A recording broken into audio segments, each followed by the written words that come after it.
Et si vous combiniez la ténacité des Navy Seals et la clarté des moines, découvrez un plan puissant pour développer une haute discipline inébranlable et transformer votre vie personnelle, professionnelle et relationnelle. Bonjour, je suis Eric Holt et vous écoutez Autodiscipline. Réussissez dans les affaires, les relations et la vie grâce à des habitudes inébranlables, une force mentale de Navy Seal et un esprit de moine pour une productivité optimale, mis à votre disposition par United Audiobooks français. J'espère que vous apprécierez mon livre audio. Commençons. Introduction. Pour beaucoup, la discipline personnelle est un objectif lumineux à l'horizon, un moment où nous maîtrisons enfin nos êtres chaotiques et imparfaits.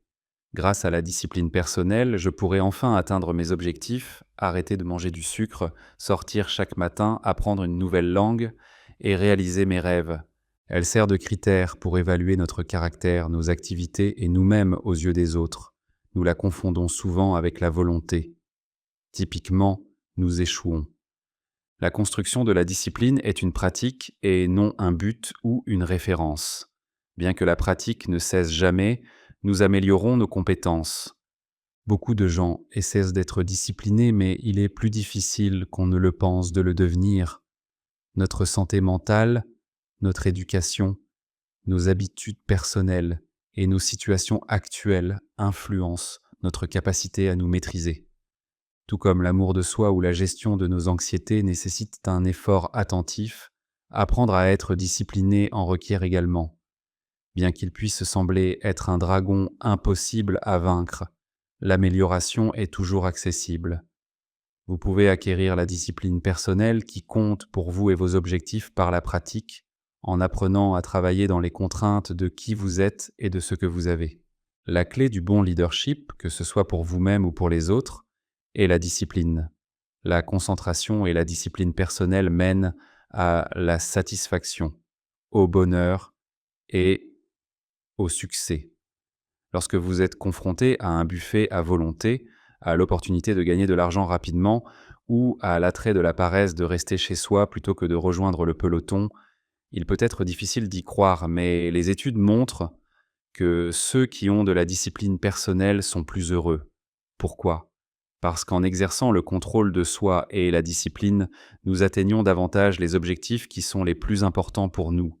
Le lien entre les objectifs fixés et ceux réalisés, c'est la discipline personnelle. Les experts en discipline personnelle passent moins de temps à se demander s'ils doivent se livrer à des actions et comportements incompatibles avec leurs valeurs ou objectifs. Ils prennent de meilleures décisions. Ils résistent à laisser les émotions ou les impulsions guider leurs choix. Ils sont les concepteurs de leurs pensées et des actions qu'ils entreprennent pour obtenir un résultat souhaité. En conséquence, ils sont moins susceptibles de se laisser détourner par la tentation et affichent des niveaux de satisfaction de vie plus élevés. Vous pouvez suivre certaines étapes pour développer la discipline personnelle et la volonté nécessaire pour mener une vie plus heureuse et plus épanouie. Voici les choses les plus efficaces que vous puissiez faire pour acquérir la discipline personnelle, essentielle pour sortir de votre zone de confort et peut-être même redéfinir ce qui est extraordinaire. Chapitre 1. Comprendre l'autodiscipline. Soyez honnête un instant.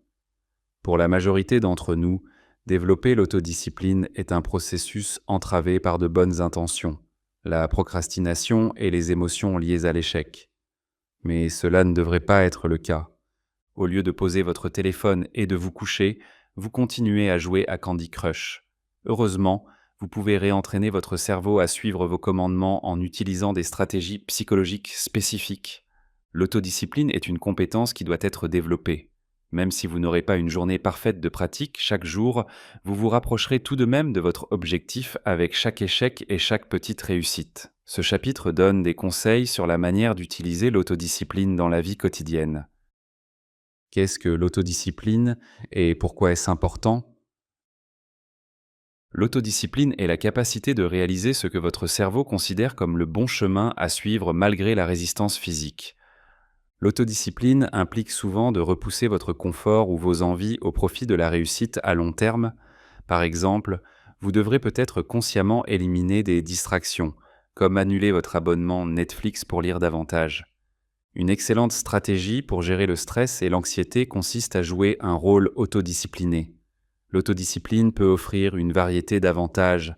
Voici 10 avantages de l'autodiscipline. Premier, une gestion du temps plus efficace. L'un des plus grands avantages de l'autodiscipline est la capacité à mieux gérer votre temps. Tout le monde a une liste interminable de choses à faire, ce qui nous rend anxieux, irritables et émotionnellement épuisés. Cependant, vous constaterez que vous avez plus de temps libre et que vous vous sentez moins stressé si vous gérez bien vos tâches et vous concentrez sur une chose à la fois. Lorsque vous avez de l'autodiscipline, vous devenez plus organisé et pouvez facilement prioriser vos tâches quotidiennes. Faire de la gestion du temps, une habitude au fil du temps vous évitera de vous précipiter pour accomplir vos tâches, ce qui soulagera une partie de votre stress et de vos inquiétudes. Être discipliné facilite la gestion de votre temps. Deuxième, plus d'efficacité. Être plus productif est un autre avantage de l'autodiscipline. Chaque jour, vous vous sentez plus accompli et satisfait de votre vie car vous parvenez à accomplir davantage. De plus, la productivité vous aide à vous sentir serein après avoir rempli vos responsabilités, évitant ainsi le stress ou l'anxiété lorsque certaines choses ne sont pas accomplies. Peut-être souhaitez-vous progresser professionnellement. En vous concentrant pleinement sur votre tâche, l'autodiscipline peut vous aider à accomplir davantage avec moins d'efforts, évitant la procrastination et la frustration. De plus, vos supérieurs remarqueront probablement votre productivité, votre succès au travail et votre bien-être. Troisième, des interactions améliorées. Vous pouvez vous concentrer sur vos relations lorsque vous accomplissez vos tâches, travaillez efficacement et avez plus de temps libre. Vous n'aurez pas à reporter ou annuler les plans que vous faites avec votre famille et vos amis, et vous pourrez passer du temps avec eux sans vous sentir obligé de faire autre chose. Lorsque vous êtes insatisfait, stressé ou que vous avez l'impression de manquer de temps, vos relations peuvent se détériorer. En pratiquant l'autodiscipline, vous pouvez prendre davantage le contrôle de vos tâches et garantir que vous avez du temps pour les personnes importantes. Passer du temps avec les gens est important pour la socialisation, alors faites-le. Quatrième, apaisez votre esprit. La capacité de réguler vos pensées est le principal avantage de l'autodiscipline. En définissant une vision pour vous-même et en prenant des mesures délibérées pour y parvenir, vous vous donnez plus de clarté pour vous lancer et accomplir vos objectifs. Vous pouvez vous libérer des distractions et changer votre perspective pour vous attribuer le mérite que vous méritez. Il n'est pas nécessaire de servir quelqu'un d'autre. Utilisez un langage positif lorsque vous vous exprimez et essayez de repousser autant que possible tout doute ou négativité comme étape réaliste et simple pour améliorer votre réflexion. Avec des encouragements positifs, vous pouvez vous concentrer sur l'orientation efficace de vos pensées pour être plus optimiste et croire davantage en vous-même et en votre potentiel. Cinquième, prendre soin de soi. Trouver du temps pour soi peut être difficile, mais les soins personnels sont essentiels pour notre bien-être. Avec l'autodiscipline, vous pouvez mettre l'accent sur la planification de temps pour soi et apprendre à dire non lorsque quelque chose interfère. Vous prenez en charge l'utilisation de votre temps pour vous garantir l'attention dont vous avez besoin. Par exemple, prévoyez du temps de repos si votre emploi du temps devient plus chargé. Peut-être pourriez-vous passer quelques minutes chaque matin à méditer et à pratiquer la gratitude. Vous pourriez également envisager de réserver quelques jours par semaine pour prendre un bain moussant ou vous détendre avec un bon livre. Pour vous assurer que vous pratiquez régulièrement davantage de soins personnels, réfléchissez à ce qui vous rend heureux et paisible et essayez de les intégrer dans votre semaine. En conséquence, vous vous sentirez plus détendu, rafraîchi et prêt à attaquer votre prochaine tâche. 6. Inspirez la confiance en soi. Comment puis-je être plus confiant ? Est une question fréquemment posée sur Google concernant l'autodiscipline. Lorsque vous pratiquez l'autodiscipline, vous vous donnez la capacité de réaliser vos objectifs et lorsque vous réussissez, votre confiance en vous est renforcée. Vous commencez à croire que vous pouvez faire davantage et accomplir plus, tout en éprouvant moins de stress et d'anxiété. 7. Améliorez votre santé physique et mentale. Votre santé émotionnelle et physique bénéficiera des progrès progressifs réalisés vers vos objectifs de santé. Par exemple, si vous commencez chaque journée par de la méditation et de l'exercice, et que vous augmentez progressivement la fréquence de quelques jours par semaine à 5 jours ou plus, vous découvrirez que vous vous êtes donné les moyens de mener une vie saine. 8. Développer la résistance. Vous pourriez penser qu'il n'est pas nécessaire de faire beaucoup d'efforts pour commencer quelque chose. L'autodiscipline, en revanche, implique un engagement et un effort pour poursuivre la tâche dans le temps. Le secret réside dans la persévérance que vous développez grâce à la pratique de l'autodiscipline et qui vous permet de maintenir votre cap malgré les revers ou les difficultés. Neuvième, prendre de meilleures décisions. Parfois, vous prenez des décisions impulsives que vous regrettez parce qu'elles n'étaient pas bien réfléchies. La capacité à gérer votre comportement provient de l'autodiscipline et développer de bonnes habitudes peut vous aider à prendre des décisions mieux informées en vous donnant plus de temps pour réfléchir à vos options. Imaginez par exemple que vous faites preuve de plus de retenue en ce qui concerne vos habitudes alimentaires. Préparer des repas à l'avance pour avoir des options saines et cuisiner des repas nourrissants est un petit pas pour vous aider à atteindre cet objectif. Trop souvent, il est facile de se laisser emporter par un emploi du temps chargé et de se tourner vers la restauration rapide ou à emporter parce que vous manquez de temps pour préparer vos repas. Au lieu de cela, commencez par préparer quelques petits déjeuners ou déjeuner, puis progressez vers la préparation de dîners sains. Vos objectifs deviendront plus réalistes en prenant ces petites mesures. 10. Augmentez vos standards. La réalisation que vous méritez des choses merveilleuses est l'un des derniers avantages de l'autodiscipline à mentionner. Vous pouvez maintenir vos principes, offrir des bénéfices à long terme et refuser d'accepter quoi que ce soit de moins. L'élévation des standards vous permet de réussir en surmontant les obstacles et en ouvrant la voie à un avenir meilleur et plus lumineux. Surmonter les idées reçues sur l'autodiscipline. L'autodiscipline est l'un de ces sujets dont personne n'aime parler ou apprendre, même si nous savons tous qu'elle est nécessaire. Parfois, le simple terme nous fait frémir. Peut-être est-ce parce que la plupart des gens comprennent mal ce qu'est réellement l'autodiscipline et ce qu'elle n'est pas. L'autodiscipline est souvent perçue comme une forme de punition, car dans nos esprits, elle consiste à faire ce que l'on ne veut pas faire quand on ne veut pas le faire. Pourtant, ce n'est pas le cas. Les perceptions de l'autodiscipline ont une connotation négative en raison de 4 idées fausses courantes. L'autodiscipline est sélective. Nous avons tendance à la considérer comme un non, ce qui sous-entend que certaines personnes en ont, tandis que d'autres non. Cette idée fait croire aux individus qu'ils sont malchanceux s'ils ont du mal à prendre des décisions morales, comme si la fée de l'autodiscipline les avait oubliés. Or, cette notion est contre-productive. Bien que le terme soit répertorié comme un nom dans tous les dictionnaires importants, mon expérience me conduit à penser qu'il est en réalité plus lié à un verbe. L'autodiscipline est plus un outil qu'un objectif en soi. Beaucoup des 2700 clients que nous avons conseillés reconnaissent en avoir des problèmes avec l'autodiscipline. Mais au fur et à mesure que nous interagissons avec eux, nous voyons que leurs problèmes ne concernent pas tant l'autodiscipline que le manque de vision. Peu importe qui vous êtes, si vous pouvez améliorer l'autodiscipline de quelqu'un, V, vous observerez immédiatement une amélioration de sa vision, N.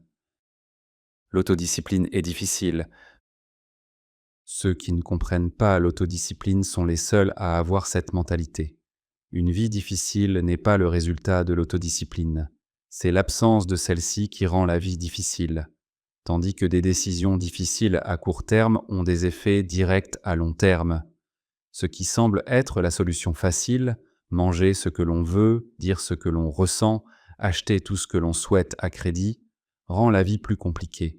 Exercer l'autodiscipline n'est pas aussi difficile qu'on pourrait le croire quand on sait comment y penser correctement. Comme pour tout ce qui est nouveau, l'autodiscipline est d'abord étrangère et nécessite un peu d'adaptation. Mais une fois que votre cerveau forme les chemins neuronaux pour des décisions spécifiques, le contrôle de soi devient naturel et automatique. Vous cessez de voir les indulgences comme des alternatives, car vous comprenez qu'elles ne sont rien d'autre que des créanciers qui vous facturent des intérêts. Par conséquent, leur influence sur vous commence à diminuer. Plus vous résistez à la tentation, plus il devient facile de la surmonter. L'autodiscipline manque d'émotion. Les personnes qui pensent que l'autodiscipline nécessite une volonté de faire et une force musculaire se trompent complètement. Comprendre, analyser et gérer vos émotions est la belle art de l'autodiscipline. L'autodiscipline ne consiste pas en la force brute, mais en la grâce, la compréhension, la subtilité et la force. De plus, exercer l'autodiscipline ne signifie pas se priver de quoi que ce soit de positif. Cela consiste simplement à utiliser délibérément votre cœur et votre esprit pour diriger votre vie. Rappelez-vous que l'autodiscipline ne signifie pas seulement être capable de suivre un régime strict ou de s'entraîner comme un athlète. Il s'agit de la façon intuitive dont vous comprenez l'interaction de votre propre cœur et de votre intellect. Votre capacité à persuader les autres croîtra considérablement à mesure que vous mieux comprendrez et maîtriserez vos émotions. Peut-être que l'impact le plus important de l'autodiscipline réside dans notre capacité à communiquer avec les autres. L'autodiscipline est ennuyeuse. La plupart du temps, lorsque nous entendons le mot autodiscipline, nous pensons à des salades, à de la musculation, à se mettre dans des situations difficiles et à l'autodiscipline. Mais je peux vous garantir que l'autodiscipline est beaucoup plus fréquemment liée à des choses comme la richesse, le sexe, l'attractivité, l'influence, la paix, la joie et l'esprit, que tout le reste, après presque 10 ans à étudier les personnes les plus réussies et les plus disciplinées de la planète. Qu'est-ce que l'autodiscipline alors ? La capacité de lire et de contrôler ses émotions afin d'avancer dans ses objectifs de vie, tel est l'art, la science et la compétence de l'autodiscipline. La discipline n'est pas faire ce que l'on ne veut pas faire quand on ne veut pas le faire.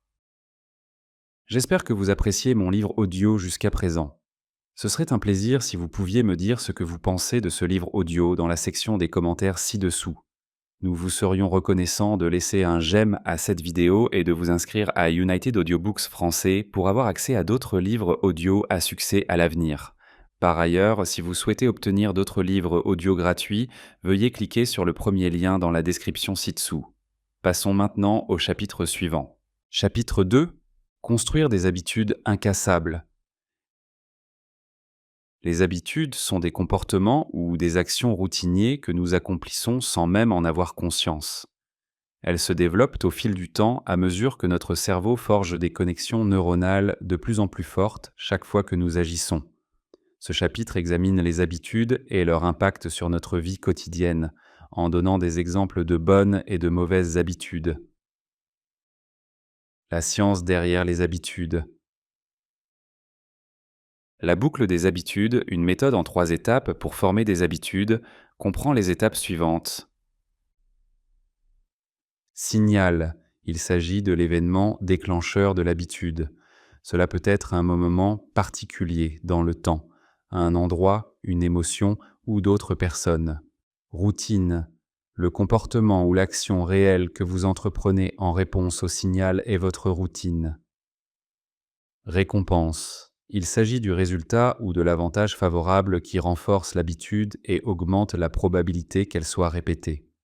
Les circuits neuronaux associés à l'habitude se renforcent au fil du temps lorsque la boucle des habitudes est répétée, rendant la pratique plus automatique et difficile à briser. Comment les habitudes influencent notre vie quotidienne ? Nos habitudes façonnent considérablement notre vie quotidienne. Elles peuvent affecter nos relations, notre productivité, notre santé et bien d'autres domaines. Santé. Nos habitudes peuvent avoir un impact majeur sur notre état mental et physique. Par exemple, des comportements sains comme l'exercice régulier et une alimentation équilibrée peuvent améliorer la santé générale et réduire le risque de développer des maladies chroniques. En revanche, de mauvaises habitudes comme fumer, boire trop d'alcool et avoir peu de sommeil peuvent nuire à notre santé et à notre bien-être. Par exemple, courir. Jane a développé l'habitude de courir chaque matin avant le travail. Elle a désormais une meilleure santé cardiovasculaire, un meilleur contrôle de son poids et plus d'énergie tout au long de la journée. Productivité. Dans notre vie personnelle et professionnelle, nos habitudes influencent directement notre productivité et notre efficacité. Par exemple, développer de bonnes pratiques de gestion du temps, comme prioriser le travail et bloquer des périodes spécifiques pour un travail concentré, peut considérablement augmenter la productivité. Par exemple, la technique Pomodoro. La technique Pomodoro, une stratégie de gestion du temps qui divise le travail en intervalles de 25 minutes, suivi d'une courte pause, est utilisée par de nombreuses personnes. Cela augmente la productivité et la capacité de concentration sans surcharge. Relations. De plus, nos connexions interpersonnelles sont fortement influencées par nos habitudes. Des techniques de communication efficaces peuvent favoriser des relations plus profondes et aider à résoudre des conflits, tels que l'écoute active et l'expression de la gratitude. Les comportements négatifs, comme un temps d'écran excessif ou un manque d'empathie, peuvent nuire aux relations. Par exemple, la soirée en tête-à-tête hebdomadaire. Chaque semaine, Suzanne et John ont une soirée en tête-à-tête où ils se connectent et communiquent intentionnellement. Grâce à ce comportement, leur lien est plus fort et ils sont plus conscients des désirs et des besoins de l'autre. Quelles sont les mauvaises habitudes ? Tout comportement que nous accomplissons fréquemment au point de le rendre presque automatique est qualifié d'habitude. Nous pourrions qualifier cette tendance de mauvaise habitude si elle devient indésirable. Selon le dictionnaire, une mauvaise habitude est un comportement récurrent considéré comme nuisible pour la santé mentale ou physique d'une personne, souvent lié à un manque d'autodiscipline. Une mauvaise habitude est un comportement répétitif qui offre généralement une satisfaction à court terme, mais qui provoque souvent des problèmes à long terme. Par exemple, l'une des façons dont je gérais mon stress lorsque j'étais à l'université était de me livrer occasionnellement au shopping en ligne. Ce n'était pas un gros problème au départ, mais cela est devenu une habitude avec le temps, et j'ai eu du mal à effectuer mes paiements par carte de crédit. Heureusement, j'ai réagi avant d'accumuler trop de dettes, mais je peux affirmer avec certitude que la thérapie par le shopping fait partie de mes mauvaises habitudes. Une comparaison des bonnes et des mauvaises habitudes. Notre cerveau n'a pas à travailler aussi dur lorsque nous développons des habitudes. Nous associons le déclencheur, l'action et la récompense, mais nous n'associons pas toujours les effets à long terme. Par exemple, si vous savez qu'une cigarette vous aidera à vous détendre, vous continuerez à fumer jusqu'à ce que cela devienne une seconde nature ou une habitude. Bien que les mauvaises habitudes comme celles-ci puissent être agréables à court terme, elles ont des effets physiques, émotionnels et psychologiques nuisibles à long terme. Les mauvaises habitudes ont les caractéristiques suivantes. Elles peuvent vous faire sentir coupable ou malheureux, vous empêcher de dormir la nuit ou avoir un impact négatif sur votre santé. Les bonnes habitudes, en revanche, ont des effets bénéfiques à long terme. Nous savons par exemple que faire une promenade matinale peut améliorer votre santé cardiovasculaire, votre humeur et votre bien-être mental. Parmi les caractéristiques des habitudes saines, on trouve la création d'une routine qui soutient une excellente santé, y compris les soins personnels, et l'amélioration de l'estime de soi. Exemple de mauvaises habitudes. Voici quelques-uns des comportements indésirables que les humains manifestent le plus souvent. Fumer. Des études ont montré que fumer est nuisible à la santé, même en petite quantité. Cependant, les avantages de l'arrêt commencent à se faire sentir dès 20 minutes après votre dernière cigarette. Ne pas faire d'exercice, cette mauvaise habitude est moins visible que le tabagisme, qui est manifestement mauvais pour la santé. Cependant, parfois, les mauvaises habitudes peuvent aussi être l'inaction. Vous devriez faire de l'exercice pour votre bien-être physique et émotionnel. Pour obtenir une demi-heure d'exercice saine chaque jour, il peut être préférable de commencer par des périodes d'exercice courtes, comme 15 minutes le matin et 15 minutes après le travail. Manquer de sommeil suffisant. La vie est impossible sans sommeil. Selon les recherches, le manque de sommeil est lié à un risque accru de crise cardiaque, de diabète, d'accident vasculaire cérébral, d'obésité, de dépression et d'hypertension. Il est utile de se rappeler que l'adulte moyen a besoin de plus de 7 heures de sommeil chaque nuit lorsqu'on crée son emploi du temps. Si vous avez du mal à vous endormir, il peut être utile de consulter un médecin. Utilisez les écrans trop longtemps avant la nuit, casser l'habitude de regarder un écran juste avant de se coucher est l'une des approches pour améliorer le sommeil. Selon plusieurs études, La lumière émise par des appareils électroniques comme les télévisions, les tablettes et les smartphones peut interférer avec les hormones qui nous aident à nous endormir. Il peut être bénéfique de pratiquer la méditation de pleine conscience ou de lire avant de dormir. Se tenir mal. Beaucoup d'entre nous ont aujourd'hui des emplois qui nous obligent à rester assis devant un écran d'ordinateur ou à un bureau pour diverses raisons. La mauvaise posture, comme le fait de se voûter ou de se pencher en avant, peut provoquer des douleurs lombaires. Corrigez votre posture ou vous levez de temps en temps pour faire une petite promenade dans votre espace de travail pourrait être bénéfique. Dépenser trop d'argent, acheter des articles dont nous n'avons pas forcément besoin est l'une des manières courantes de gérer le stress. Si cela n'est pas contrôlé, cela peut facilement mener à des dettes. Ainsi, il peut être utile de créer un budget ou d'établir une stratégie pour vérifier fréquemment vos comptes afin d'éviter cela. Procrastination. Nous ne nous donnons souvent pas suffisamment de temps pour réaliser nos projets, et je sais que j'en suis coupable. Les gens ont tendance à remettre les choses à plus tard, soit parce qu'ils sont perfectionnistes, soit parce qu'ils sont paresseux. Créer et respecter un emploi du temps pour accomplir les tâches à temps peut être utile. Dialogue intérieur négatif. Trop de gens ont du mal à se faire des compliments. En tant que société, on nous encourage souvent à être nos propres pires critiques, ce qui peut devenir handicapant et entraîner une faible estime de soi. Puisque s'encourager soi-même peut vous aider à voir le côté positif des choses et à vous sentir mieux, utiliser un discours intérieur positif est une bonne idée. Comment briser les mauvaises habitudes? Comment briser les mauvaises habitudes maintenant que nous savons ce qu'elles sont et ce qui les provoque? Certaines personnes peuvent vous conseiller d'arrêter simplement, mais cela est plus facile à dire qu'à faire. Et les actions suivantes pourraient donc vous aider à vous débarrasser des mauvaises habitudes. Identifier la mauvaise habitude. Vous voudrez peut-être identifier la mauvaise habitude spécifique que vous souhaitez changer. Vous savez peut-être que fumer est mauvais pour la santé, mais quelles sont les alternatives possibles? Vous pourriez vouloir arrêter de prendre autant de pauses cigarettes au travail, passer au patch de nicotine ou à d'autres alternatives, ou les combiner. Identifiez ce qui vous déclenche. Vous pourriez vouloir réfléchir à ce qui rend votre mauvaise habitude si tentante. Qu'est-ce qui vous a poussé à adopter cette habitude et qu'est-ce qui vous fait y revenir? Des choses simples comme voir des encas sur le comptoir de la cuisine peuvent vous inciter à manger lorsque vous vous ennuyez. Les ranger dans les armoires pourrait vous aider à éviter de trop grignoter. Les déclencheurs émotionnels peuvent parfois être à l'origine de nos mauvaises habitudes. Est-ce le stress, la fatigue ou l'ennui? Lorsque vous identifiez ce qui déclenche votre mauvaise habitude, prenez en compte ces facteurs.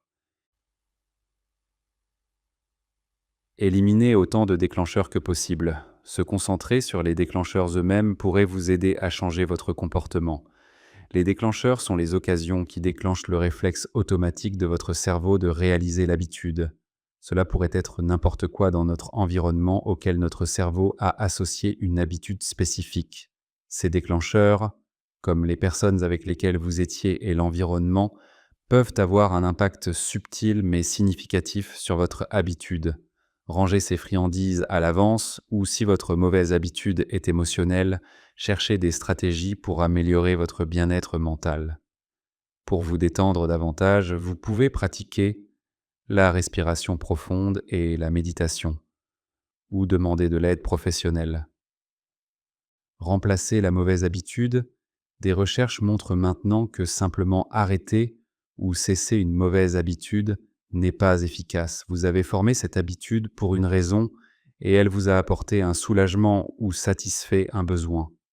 Au lieu de cela, remplacer votre mauvaise habitude par une bonne ou du moins une meilleure pourrait être plus fructueux. Cependant, la manière dont la nouvelle habitude vous fait vous sentir est plus importante que ces détails. L'objectif est de vous sentir bien par rapport à vos décisions et à votre nouvelle habitude. Vous voulez être certain que la nouvelle habitude ne vous fera pas vous sentir mal dans votre peau. Demandez de l'aide. Trouver d'autres personnes qui essaient de se débarrasser de la même mauvaise habitude pourrait être utile. Les groupes qui se réunissent pour arrêter de boire, de fumer ou d'adopter d'autres vices peuvent offrir un soutien moral et émotionnel. Cela pourrait vous rendre la tâche plus facile pour tenir votre engagement et vous fournir quelqu'un avec qui partager vos réussites. Un autre puissant facteur de motivation est de réaliser que quelqu'un compte sur vous pour vous améliorer. Visualisez votre succès. Fermez les yeux et imaginez-vous en train de retirer les aliments transformés et les cigarettes de la maison. Imaginez-vous vous lever tôt ou partir courir après le travail. Quelle que soit votre mauvaise habitude, vous visualisez vous-même en train de la surmonter et de savourer votre accomplissement peut être inspirant. Continuez d'essayer, mais soyez patient. Il se peut que vous fassiez des erreurs de temps en temps et le changement prend du temps. Bien que personne ne soit parfait, le succès dépend de la cohérence. De nouvelles connexions neuronales et habitudes peuvent se développer avec le temps. Ne soyez pas trop dur avec vous-même lorsque vous faites des erreurs. Concentrez-vous simplement sur chaque jour. Stratégie pour développer des habitudes positives. Vous pouvez commencer à créer un mode de vie plus sain et apprendre à réguler vos désirs en apprenant à créer de nouvelles habitudes et à éliminer les mauvaises. Voici quelques conseils pour créer des habitudes positives. Les objectifs doivent être écrits, notez les mauvaises habitudes que vous souhaitez arrêter et les bonnes que vous voulez développer. Utilisez des post-it pour afficher des rappels de vos objectifs sur des surfaces où vous souhaitez créer de nouvelles habitudes, comme votre bureau, votre réfrigérateur ou le miroir de votre salle de bain. Prévenir les déclencheurs. Éliminer les habitudes, les personnes et les environnements qui déclenchent initialement la mauvaise habitude est la clé pour la briser. Par exemple, si vous avez tendance à dépenser trop dans un supermarché particulier, pensez à aller dans un magasin moins tentant. Déterminez la raison sous-jacente de vos habitudes. Votre réponse au désir détermine comment les habitudes se forment. Les envies sont souvent déclenchées. Votre cerveau utilise ces déclencheurs comme un moyen d'attirer des récompenses. Mieux comprendre la récompense que vous recherchez pourrait rendre plus facile la prise de meilleures décisions et la rupture des mauvaises habitudes. Par exemple, bien qu'un choix plus sain puisse vous faire vous sentir mieux, vous pourriez vous tourner vers des aliments frits pour gérer une journée stressante. Savoir ce que votre corps ou votre esprit désire pourrait vous aider à exercer plus de maîtrise de vous-même et à faire des choix qui favoriseront la formation de bonnes habitudes. Assurez-vous de ne faire que de petits changements. Créer une nouvelle habitude ou changer une habitude existante peut être difficile. En commençant par de petites modifications, vous pouvez modifier de manière significative votre routine quotidienne. Concentrez-vous sur le développement de petites routines régulières. Par exemple, commencez par faire 5 promenades quotidiennes si vous voulez commencer à faire plus d'exercice. Créez un emploi du temps quotidien. L'une des stratégies les plus efficaces pour changer vos habitudes est la constance. Choisissez un moment de la journée pour pratiquer vos nouvelles habitudes et tenez-vous-y une fois que vous avez décidé des habitudes saines que vous souhaitez adopter. Suivez vos progrès. Il est crucial de suivre vos progrès lorsque vous essayez d'acquérir de nouvelles habitudes. Vous pouvez le faire en utilisant un logiciel de suivi des habitudes ou un carnet. Mesurer vos progrès vous permet d'apprécier les petites victoires et de maintenir votre motivation. Identifiez un partenaire pour vous responsabiliser. Un système de soutien peut améliorer vos chances de créer des modifications durables de vos habitudes. Demandez à un ami proche, un membre de la famille, un coach ou un mentor de vous aider à rester responsable du changement de comportement que vous souhaitez accomplir. Chapitre 3. La résistance mentale des Navy Seals. Les Navy Seals sont parmi les personnes les plus endurcies au monde. De plus, ils peuvent nous apprendre beaucoup de choses. Parmi les individus les plus mentalement solides, les Navy Seals américains sont célèbres pour leur résilience. Les Navy Seals travaillent toujours dans des situations où les groupes de combat classiques échouent souvent. Dans ces situations, les Navy Seals doivent faire preuve de la plus grande résistance mentale et d'un esprit d'équipe exceptionnel tout en évoluant dans des environnements que les personnes ordinaires ne peuvent même pas imaginer. C'est ce qui distingue la résilience des Navy Seals. Savez-vous ce qui est vraiment fascinant? Découvrir comment les Navy Seals développent leur résistance mentale pour faire face à des situations dangereuses. Le meilleur dans tout ça, c'est que nous pouvons appliquer ces techniques pour améliorer nos performances professionnelles et personnelles. Voyons comment. Explorer l'état d'esprit des Navy SEALs. Les qualités, compétences et attitudes cruciales qui composent l'état d'esprit des Navy SEALs sont ce qui les rend si efficaces. En adoptant et en appliquant cet état d'esprit, les gens peuvent atteindre leurs objectifs et surmonter des défis dans de nombreux domaines de la vie. Les individus peuvent réussir et surmonter des obstacles dans tous les aspects de la vie en mettant correctement ces compétences en pratique. Nous allons explorer la force de l'état d'esprit des Navy SEALs et comment vous pouvez l'utiliser pour atteindre vos objectifs. Résilience mentale. La résilience mentale est l'une des caractéristiques fondamentales de l'état d'esprit des Navy SEALs. Il s'agit de la capacité à surmonter les obstacles, les échecs et les difficultés. Ne jamais abandonner. Les Navy SEALs se poussent à leurs limites physiques et mentales. Pour tirer pleinement parti de la puissance de l'état d'esprit des Navy SEALs, vous devez cultiver la résistance mentale en considérant les obstacles et les échecs comme des opportunités d'amélioration. Concentration. Les Navy SEALs doivent maintenir leur concentration dans des situations de haute pression, où même la plus petite erreur peut signifier la différence entre la vie et la mort.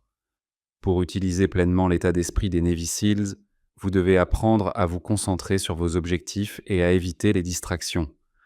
Cela implique de définir des priorités pour votre temps et vos efforts, de fixer des objectifs spécifiques et de les poursuivre avec ténacité. Persévérance.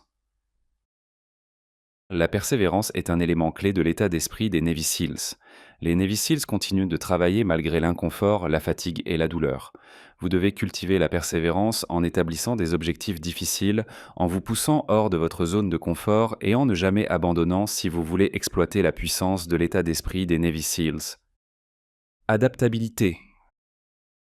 La capacité de s'adapter et de prendre des décisions rapides sous pression est essentielle pour les Navy SEALs. Ils sont formés pour anticiper et réagir aux changements de leur environnement et modifier rapidement leurs plans. Vous devez cultiver l'adaptabilité en étant ouvert aux changements, en restant flexible et en apprenant à improviser lorsque cela est nécessaire pour exploiter pleinement le potentiel de l'état d'esprit des Navy SEALs. Discipline. L'état d'esprit des Navy SEALs repose sur la discipline. Les Navy SEALs sont formés pour suivre des règles et des procédures strictes.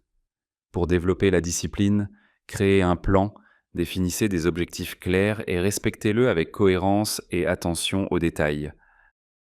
Travail d'équipe. Enfin, l'état d'esprit des Navy SEALs met l'accent sur le travail d'équipe. Chaque membre des équipes étroitement coordonnées avec lesquelles les Navy SEALs travaillent est essentiel à la réussite de la mission. Travaillez bien en équipe en utilisant vos compétences en communication, soutien et contribution pour adopter l'état d'esprit des Navy SEALs. L'état d'esprit des Navy SEALs, des caractéristiques, des compétences et des attitudes fortes pour accomplir des objectifs et surmonter des défis. Pour exploiter pleinement le potentiel de l'état d'esprit des Navy SEALs, développer la résilience, la concentration, la persévérance, l'adaptabilité, la discipline et le travail d'équipe. Identifiez vos domaines de faiblesse, puis cultivez consciemment vos points forts. Vous pouvez également atteindre vos objectifs en utilisant l'état d'esprit des Navy SEALs avec patience et pratique. Comment les Navy SEALs sont-ils aussi mentalement solides ? La résistance mentale des Navy SEALs les aide à surmonter des situations difficiles et dangereuses. Mais qu'est-ce qui donne aux Navy SEALs leur exceptionnelle solidité mentale ? Cette section examine certains des éléments majeurs qui influencent la résistance mentale des Navy SEALs. Entraînement rigoureux. Les Navy SEALs bénéficient de l'entraînement le plus rigoureux de toutes les organisations militaires. Leur formation les pousse à leurs limites physiques et mentales pour les préparer à des situations difficiles. Des exercices comme la course, la natation et la gymnastique font partie de l'entraînement des SEALs, en plus de techniques plus complexes comme la démolition sous-marine et la formation au maniement d'armes spécifiques. En apprenant aux SEALs à persévérer malgré la douleur et la fatigue et à ne jamais abandonner, cet entraînement exigeant contribue au développement de la solidité mentale. Situation de haute pression.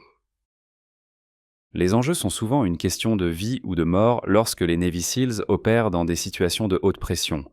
Le stress fréquent que les SEALs éprouvent leur apprend à contrôler leurs émotions et à rester calmes sous pression, ce qui aide à développer la résistance mentale.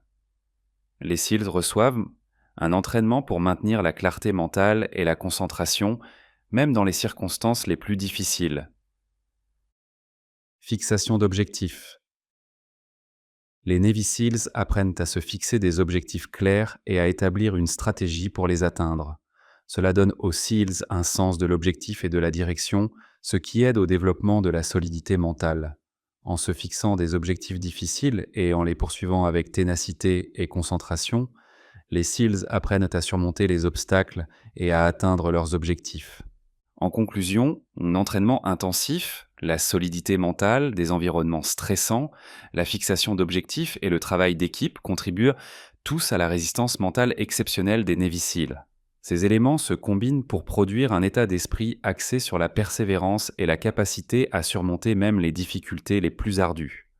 Bien que tout le monde n'ait pas le potentiel de devenir un Navy SEAL, chacun peut travailler à améliorer sa solidité mentale en relevant des défis, en créant des objectifs spécifiques et en découvrant des techniques efficaces pour gérer le stress et l'adversité.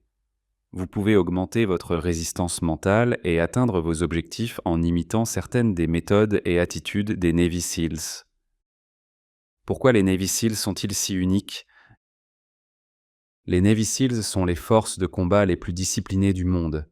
Ils représentent une force invincible grâce à leur puissance sur le champ de bataille, leur résistance mentale et leur engagement sans faille envers leur objectif. Cette section examine ce qui rend les Navy SEALs uniques et comment ils diffèrent des autres branches militaires. Spécialisation. Les compétences et capacités des Navy SEAL sont extrêmement spécialisées. Ils reçoivent une formation pour opérer dans différents environnements, tels que la terre, la mer et l'air. Les SEAL sont également formés aux armes à feu, aux combats rapprochés et aux explosifs. Grâce à leur spécialisation, les SEAL peuvent exceller dans des missions variées, allant du sauvetage d'otages à la surveillance. Engagement.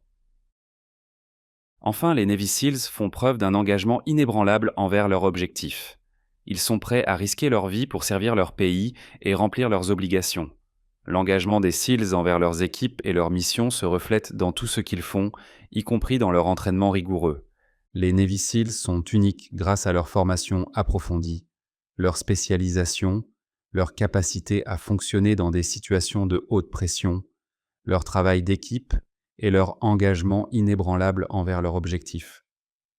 Grâce à ces caractéristiques, les SEALs sont parmi les groupes militaires les plus efficaces et respectés au monde.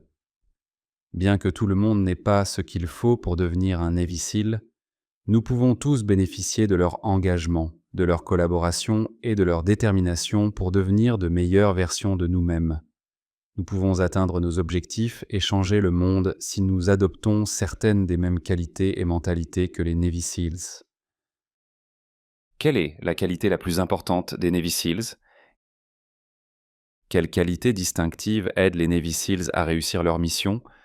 Nous allons examiner la réponse à cette question et explorer plus en détail les caractéristiques qui définissent un Navy SEAL. De nombreuses interviews avec des Navy SEAL actuels et anciens montrent que la résilience est considérée comme la qualité la plus importante. Cette déclaration utilise déjà la voix active. Aucun ajustement n'est nécessaire. Les Navy SEALs doivent posséder cette capacité car ils travaillent souvent dans des conditions risquées et de haute pression. Les Navy SEALs, qui possèdent de la résilience, peuvent persévérer même lorsque les choses vont mal. Cela leur permet de continuer à se concentrer sur leur objectif face à l'inconfort, à la fatigue et à l'anxiété. Cette qualité permet aux SEAL de s'adapter aux circonstances changeantes et de répondre de manière créative aux difficultés imprévues. Cependant, la résilience ne se résume pas à la ténacité mentale. Elle inclut également la capacité à bien travailler en équipe, à communiquer efficacement et à s'adapter. Comme les Navy SEALs sont hautement spécialisés et travaillent en petites équipes, il est essentiel de bien s'entendre avec les autres et de faire preuve de flexibilité lorsque les circonstances changent. En plus de la résilience, les qualités suivantes sont cruciales pour être un excellent Navy SEAL. Leadership. Les Navy SEALs sont formés pour prendre les commandes des situations lorsque nécessaire et pour être des leaders. Cela nécessite la capacité de prendre des décisions rapidement, de bien communiquer et de renforcer la confiance des autres. Discipline. Les Navy SEALs sont disciplinés dans leur routine quotidienne et leur entraînement physique. Grâce à cette discipline, ils peuvent maintenir leur résistance mentale et physique, ce qui les aide également à rester concentrés sur leurs objectifs. Humilité.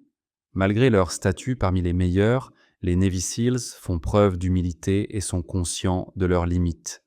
Ils savent bien accepter les critiques, apprendre de leurs erreurs et s'efforcent constamment de s'améliorer grâce à leur humilité. Persévérance. Les Navy SEALs sont célèbres pour leur mentalité de ne jamais abandonner. Ils sont prêts à se donner à fond et à persévérer face à l'adversité. En conclusion, bien que les Navy SEALs possèdent une variété de qualités essentielles à leur succès, la résilience est probablement la plus cruciale. Grâce à la résilience, ils peuvent continuer à avancer et à rester concentrés sur leurs objectifs. Cependant, les Navy SEALs font également preuve d'autres qualités vitales, telles que la ténacité, le leadership, la discipline et l'humilité. Nous pouvons améliorer et atteindre nos objectifs en apprenant et en intégrant ces traits dans notre vie quotidienne. Comment acquérir la force mentale d'un Navy SEAL ? Les Navy SEALs ont démontré une résilience et une solidité mentale incroyables. Ces guerriers d'élite suivent certains des régimes d'entraînement les plus difficiles et les plus exigeants au monde, ce qui les aide à développer une capacité inégalée à rester concentrés, garder leur calme et persévérer même dans les conditions les plus éprouvantes. Mais comment pouvons-nous atteindre la même résilience et la même force mentale qu'un Navy SEAL ? Ici, nous examinerons certaines des tactiques et méthodes les plus efficaces employées par les Navy SEALs pour maintenir leur solidité mentale et fourniront des conseils sur la manière d'implémenter ces idées dans votre propre vie. Développer un état d'esprit positif. Un état d'esprit positif est l'un des éléments les plus cruciaux pour être mentalement fort, comme un Navy SEAL. Au lieu de se concentrer sur le négatif, les Navy SEALs sont formés pour se concentrer sur les aspects positifs d'une situation. Même face à la difficulté, ils apprennent à reprogrammer leurs pensées négatives et à maintenir leur optimisme. Concentrez-vous sur vos réalisations et vos forces plutôt que sur vos défauts pour cultiver un état d'esprit positif. Vous pouvez développer de la gratitude en consacrant du temps chaque jour à penser à vos bénédictions. De plus, évitez de vous laisser accabler par les circonstances que vous ne pouvez pas contrôler et concentrez-vous sur ce que vous pouvez maîtriser. Fixez des objectifs clairs. Fixer des objectifs précis est un élément crucial de la force mentale. Les Navy SEALs sont extrêmement concentrés et ont une vision claire de leurs objectifs. Ils divisent leurs objectifs en tâches plus petites et gérables et se concentrent sur l'accomplissement de chacune d'elles avec succès. Commencez par établir des objectifs spécifiques et atteignables pour acquérir cette compétence. Élaborez un plan pour les accomplir après les avoir notés. Assurez-vous que vos objectifs sont exigeants mais réalisables et n'oubliez pas de reconnaître et d'apprécier vos réalisations au fur et à mesure. Développez votre résilience. L'une des caractéristiques fondamentales des Navy SEALs est la résilience, une qualité que vous pouvez acquérir avec de la pratique. Commencez par accepter les défis de front et ne fuyez pas les situations difficiles. Acceptez l'échec comme une occasion de vous développer et d'apprendre plutôt que comme quelque chose à craindre. Essayez d'embrasser l'inconfort et de vous pousser régulièrement. N'ayez pas peur de sortir de votre zone de confort, à la fois physiquement et émotionnellement, et ne vous laissez pas décourager lorsque les choses deviennent difficiles. Gardez à l'esprit que les échecs et les revers font partie intégrante du processus d'apprentissage. Se concentrer sur l'instant présent. La capacité d'être présent et de se concentrer sur la tâche à accomplir est l'un des composants les plus cruciaux de la force mentale. Les Navy SEALs sont formés pour se concentrer sur le moment présent plutôt que sur le passé ou l'avenir. Essayez de pratiquer la méditation de pleine conscience pour affiner cette compétence. Cela consiste à vous concentrer sur votre respiration et à ramener votre attention sur l'ici et maintenant chaque fois que votre esprit vagabonde. Cela peut vous aider à devenir plus conscient de vos pensées et émotions et à maintenir votre concentration sur le moment présent. Développer un réseau d'alliés. Enfin, avoir un solide système de soutien est l'un des éléments les plus importants pour atteindre la force mentale. Le sentiment de solidarité qui résulte du travail en équipe étroite est ce sur quoi les Navy Seals comptent principalement. Entourez-vous de personnes soutenantes et optimistes qui vous inspireront et vous motiveront pendant que vous développez votre réseau de soutien. N'hésitez pas à demander de l'aide et à contacter vos amis et votre famille pour obtenir du soutien. En conclusion, bien que l'entraînement et les expériences des Navy Seals soient uniques, nous pouvons toujours utiliser les mêmes principes et stratégies qu'ils emploient pour développer la force mentale et la résilience dans nos propres vies. En cultivant un état d'esprit positif, en établissant des objectifs spécifiques, en pratiquant la résilience, en restant présent et en créant un réseau de soutien, nous pouvons devenir plus forts mentalement et plus résilients, à l'instar des Navy Seals. Technique pour surmonter les obstacles et rester concentré. Même les meilleurs d'entre nous rencontrent des obstacles pour atteindre leurs objectifs éducatifs et nous nous retrouvons à nous demander comment les surmonter. Cependant, qu'il s'agisse d'un cours difficile, de problèmes familiaux, de maladies ou d'un manque de temps d'études, il est possible de les surmonter et de sortir de cette expérience plus fort qu'auparavant, et même plus proche de l'accomplissement de vos objectifs. Voici les meilleures techniques pour rester concentré sur vos objectifs, même lorsque les défis les rendent apparemment inaccessibles. Préparez-vous aux problèmes potentiels en les anticipant. Fixez-vous des objectifs à la fois à long terme et à court terme qui soient atteignables et réalistes.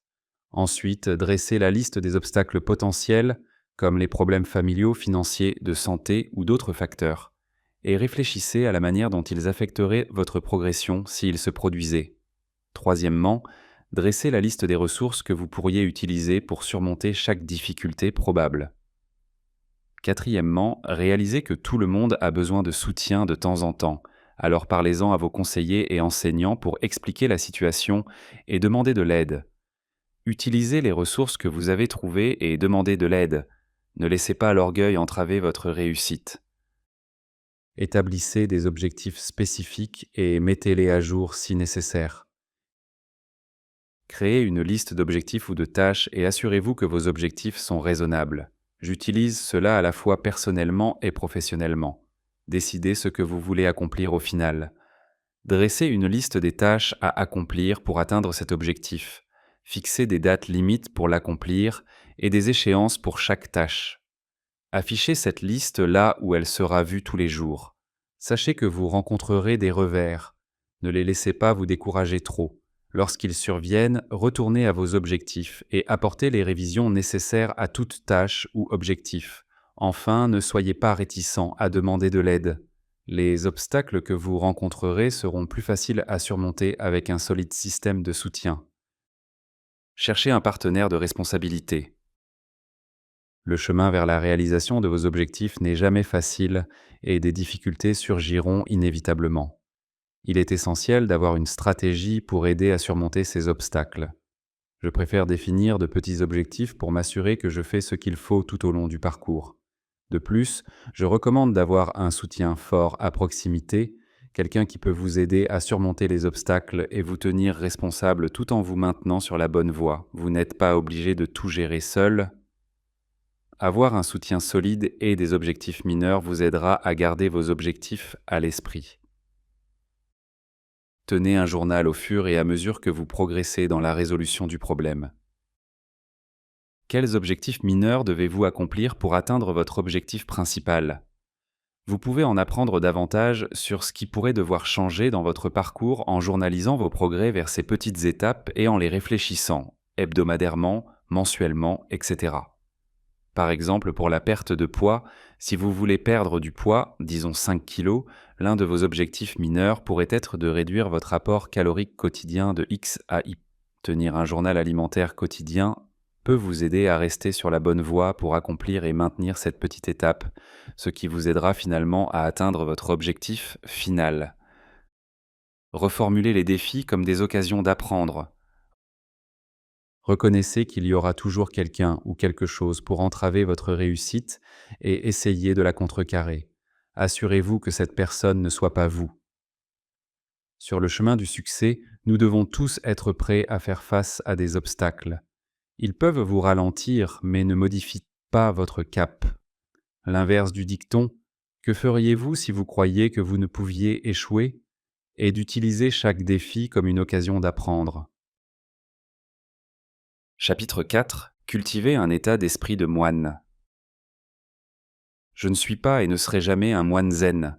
Cependant, je suis profondément inspiré par la manière dont ils essaient de mener leur vie, la simplicité de leur existence, la concentration et l'attention qu'ils apportent à chaque activité, ainsi que leur paix et tranquillité tout au long de la journée. Vous ne voulez pas devenir un moine zen, mais vous pouvez suivre des principes simples pour mener une existence plus zen. Pourquoi devriez-vous mener une vie plus zen ? Parce que qui parmi nous ne pourrait pas bénéficier d'un peu plus de conscience, de paix et d'attention dans sa vie ? Parce que les moines zen ont passé des siècles à servir les autres, à être présents dans tout ce qu'ils font et à être dévoués. Parce que cela sert de modèle à la manière dont nous devrions vivre, et il n'est pas nécessaire d'atteindre cet idéal pour en tirer profit. Il n'y a pas de solution plus simple selon Thich Nhat Hanh, l'un de mes moines zen préférés. Souriez, respirez et avancez lentement. Cependant, je pensais partager certaines des stratégies que j'ai trouvées efficaces lors de mes expérimentations avec une vie de style zen pour ceux qui souhaiteraient plus de détails. Je ne suis ni un bouddhiste zen, ni un maître zen. Néanmoins, j'ai découvert que certaines idées peuvent être appliquées à toute vie, quelles que soient vos convictions religieuses ou votre niveau de vie. Comprendre les principes de l'état d'esprit d'un moine. De nombreux facteurs extérieurs à nous influencent nos pensées, pour le meilleur ou pour le pire. Les moines se séparent de la société pour accomplir leurs responsabilités sous les lois communes et l'obéissance, tout en consacrant leur vie à des quêtes spirituelles. Les moines bouddhistes vivent généralement dans des monastères aux côtés d'autres moines, en communauté. Les bouddhistes affirment que leurs enseignements conduisent à la protection et à la prospérité de la communauté. Les moines reçoivent de la nourriture gratuitement et peuvent se déplacer en train et en bus dans la ville, ce qui les rend tout à fait uniques. Que peuvent nous apprendre ces individus uniques sur la manière de mener une vie meilleure ? Les moines bouddhistes sont entièrement indépendants financièrement. Ainsi, tout ce qu'ils font est gratuit et au bénéfice de la société. Je ne vous encourage pas à vous faire passer pour une bonne personne. Vous n'avez pas à consacrer toute votre vie à faire du bénévolat et à rendre à votre communauté. Si vous y regardez de plus près, vous verrez que tout ce que vous faites dans la vie devrait venir d'un endroit de bonté. Vous ne devez pas accomplir des actes uniquement pour en tirer un bénéfice, comme de l'argent ou du statut. Faites les choses parce qu'elles vous font du bien, parce que vous pensez qu'elles sont justes. Vivez votre objectif de vie. Découvrez pourquoi vous êtes sur cette planète et vivez votre vie de manière intentionnelle. C'est le secret du bonheur. Qu'est-ce qui vous apporte de la joie ? L'argent ?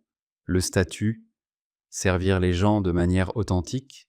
Quand vous savez cela, consacrez votre temps aux activités qui vous permettent de vivre de manière intentionnelle et d'accomplir votre mission de vie.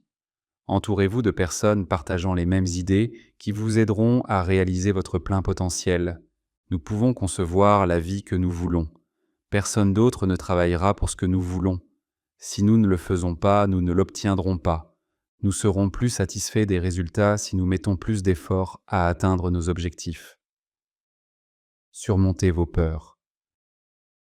Le bouddhisme soutient que notre douleur est le résultat de notre peur.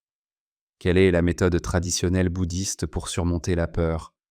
Bien qu'il existe de nombreuses façons de surmonter nos peurs, la pleine conscience est le principe de base du bouddhisme. S'asseoir en silence total et vous accorder du temps pour être présent dans l'instant est l'une des façons les plus simples d'éliminer la peur et le stress. Préparez-vous à ressentir votre corps et votre esprit se détendre en quelques minutes en concentrant toute votre attention et énergie sur cet instant. Étant donné que la peur est une émotion épuisante, nous pouvons utiliser cette énergie pour vivre quelque chose de plus enrichissant à la place. La vie ne peut être trouvée que dans l'ici et maintenant. Si nous ne revenons pas à nous-mêmes dans le moment présent, nous ne pouvons pas être en contact avec la vie, car le passé est révolu et l'avenir n'est pas encore là. Soyez plus maître de votre respiration la prochaine fois que vous serez stressé.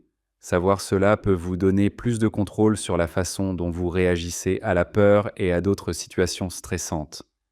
Lorsque vous confrontez votre peur, elle perd son emprise sur vous.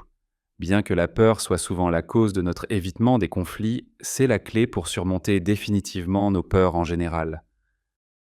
Vie simple. Le bouddhisme enseigne aux moines que le bonheur peut être atteint avec des nécessités minimales. Les habitants du quartier fournissent aux moines de la nourriture, des médicaments et des robes. Nous pouvons essayer d'adopter un mode de vie plus minimaliste si les moines peuvent vivre de cette manière si simple. En plus de recevoir tous leurs besoins de la société, les moines bouddhistes vivent une existence simple parce qu'ils croient que rien n'est permanent et que l'accumulation de trop de choses ne ferait qu'engendrer de la souffrance. Cela est juste. Les amitiés, les histoires d'amour et les choses achetées sur Amazon ne durent jamais toute une vie.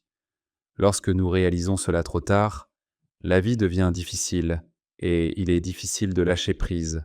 Lorsque vous possédez moins de choses, vous réalisez généralement que le monde et vos environnements vous excitent plus que les possessions matérielles. Une chose qui m'a permis d'échanger des possessions matérielles contre des expériences et m'a aidé à devenir un minimaliste et de voyager. Selon des recherches, avoir une vie encombrée réduit la productivité et augmente la probabilité de penser que votre vie est un échec. Une pièce en désordre peut affecter nos niveaux de stress et nos processus de prise de décision. Je me souviens lorsque ma chambre était un véritable chaos et que je vivais chaque jour des épisodes extrêmes de dépression et de désespoir. Après avoir nettoyé ma chambre le jour suivant, je me suis senti mieux, plus inspiré et plus déterminé à accomplir les choses. Pratiquer le détachement. Que signifie être détaché émotionnellement? En termes simples, le détachement est une technique pour séparer vos émotions d'un problème. Bien que cela ne vous demande pas d'abandonner ce que vous aimez, cela soutient le dicton « Ne mettez pas tous vos œufs dans le même panier ». Pour les moines bouddhistes, le détachement n'est pas simplement un moyen de faire face aux émotions désagréables, mais un mode de vie. Puisque rien n'est éternel, essayez de ne pas concentrer tout votre temps et vos efforts sur un seul sujet. Même si vous quittez votre poste d'enseignant au collège, vous êtes toujours un enseignant, même si vous n'êtes plus employé là-bas. Ne laissez pas les circonstances difficiles vous faire perdre votre identité. Parce qu'ils souhaitent éviter la souffrance, les moines évitent de donner trop d'émotions et de sensations à quoi que ce soit. Ne laissez pas une personne ou un travail vous posséder. C'est ce qui rend l'entraînement au détachement si attrayant. Profitez de l'ici et maintenant et des bonnes choses qui vous arrivent, mais laissez aller les mauvaises choses et les mauvais sentiments. Pratique pour atteindre la clarté mentale et réduire le stress.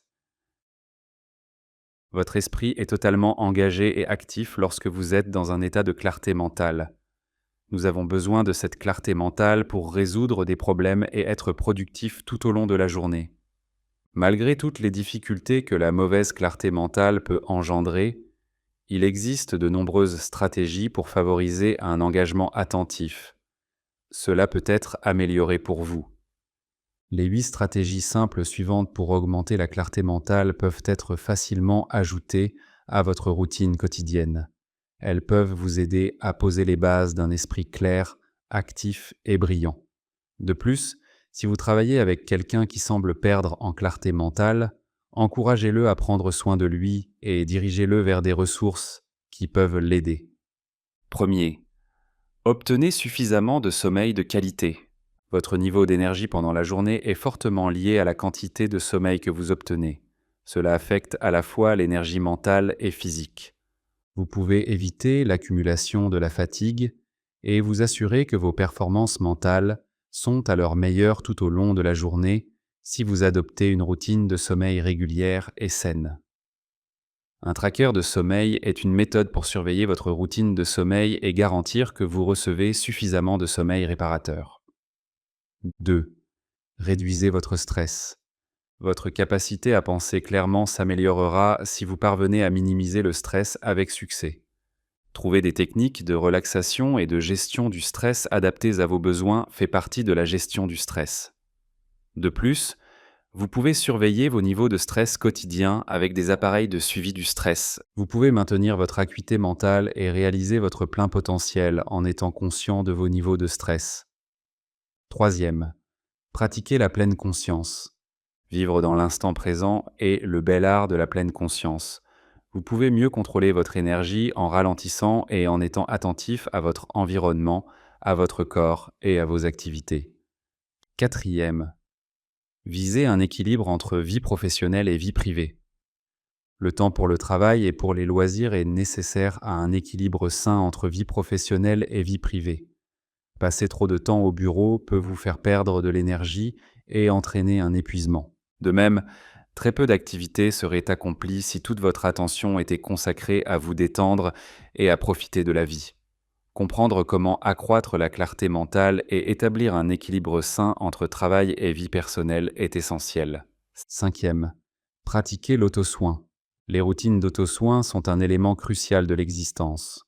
Vous serez capable de gérer vos niveaux de stress et de continuer à travailler si vous pouvez identifier les ressources, les activités, les environnements et les personnes qui vous apportent sécurité et soutien. Il est bénéfique pour votre santé mentale de consacrer du temps chaque semaine à faire quelque chose que vous aimez. Cela permettra également de maintenir votre pensée résiliente et adaptable. 6. Devenez actif, un élément fondamental de la bonne santé, tant émotionnelle que physique, est de bouger régulièrement. Éliminer les impuretés en transpirant et stimuler le système circulatoire peut garder l'esprit vif. Vous pouvez aider à atteindre la clarté mentale en pratiquant des activités physiques simples comme la marche, la natation ou le yoga virtuel. 7. Gardez une alimentation équilibrée. C'est vrai, vous pouvez manger pour aiguiser votre esprit. Une bonne alimentation est essentielle pour la santé générale en raison du lien intime entre nutrition et santé mentale. Il existe de nombreux aliments qui favorisent la clarté mentale et peuvent vous fournir tous les nutriments nécessaires pour développer une robustesse mentale.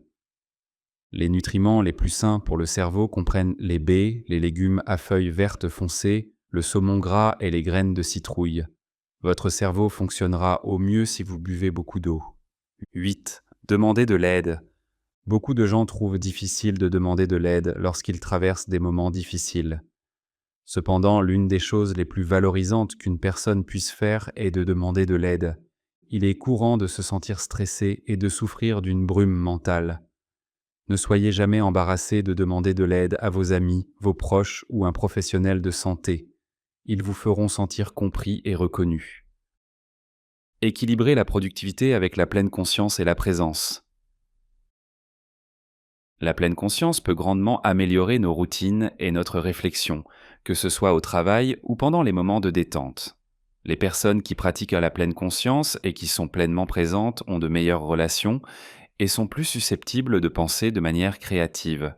Par conséquent, pratiquer la pleine conscience peut également améliorer votre vie sociale, vos centres d'intérêt et votre travail. Les avantages de la pleine conscience pour la productivité sont évidents. Tout comme les plantes ont besoin d'eau, de nutriments et de lumière pour croître, nos pensées ont également besoin de conditions spécifiques. La pleine conscience cultive ces conditions en éliminant les émotions stressantes et les distractions, ce qui affûte la concentration, un atout pour toute tâche nécessitant de l'attention. En mettant en pratique les conseils de pleine conscience ci-dessous, vous constaterez que vous pouvez accomplir plus chaque jour sans avoir à travailler plus longtemps. Adopter l'état d'esprit de la méditation. Puisque la pleine conscience est généralement une nouvelle façon de penser, elle nécessite de la pratique avant de pouvoir être utilisée efficacement. Il est fortement recommandé de développer la musculation de la pleine conscience par la méditation sous toutes ses formes.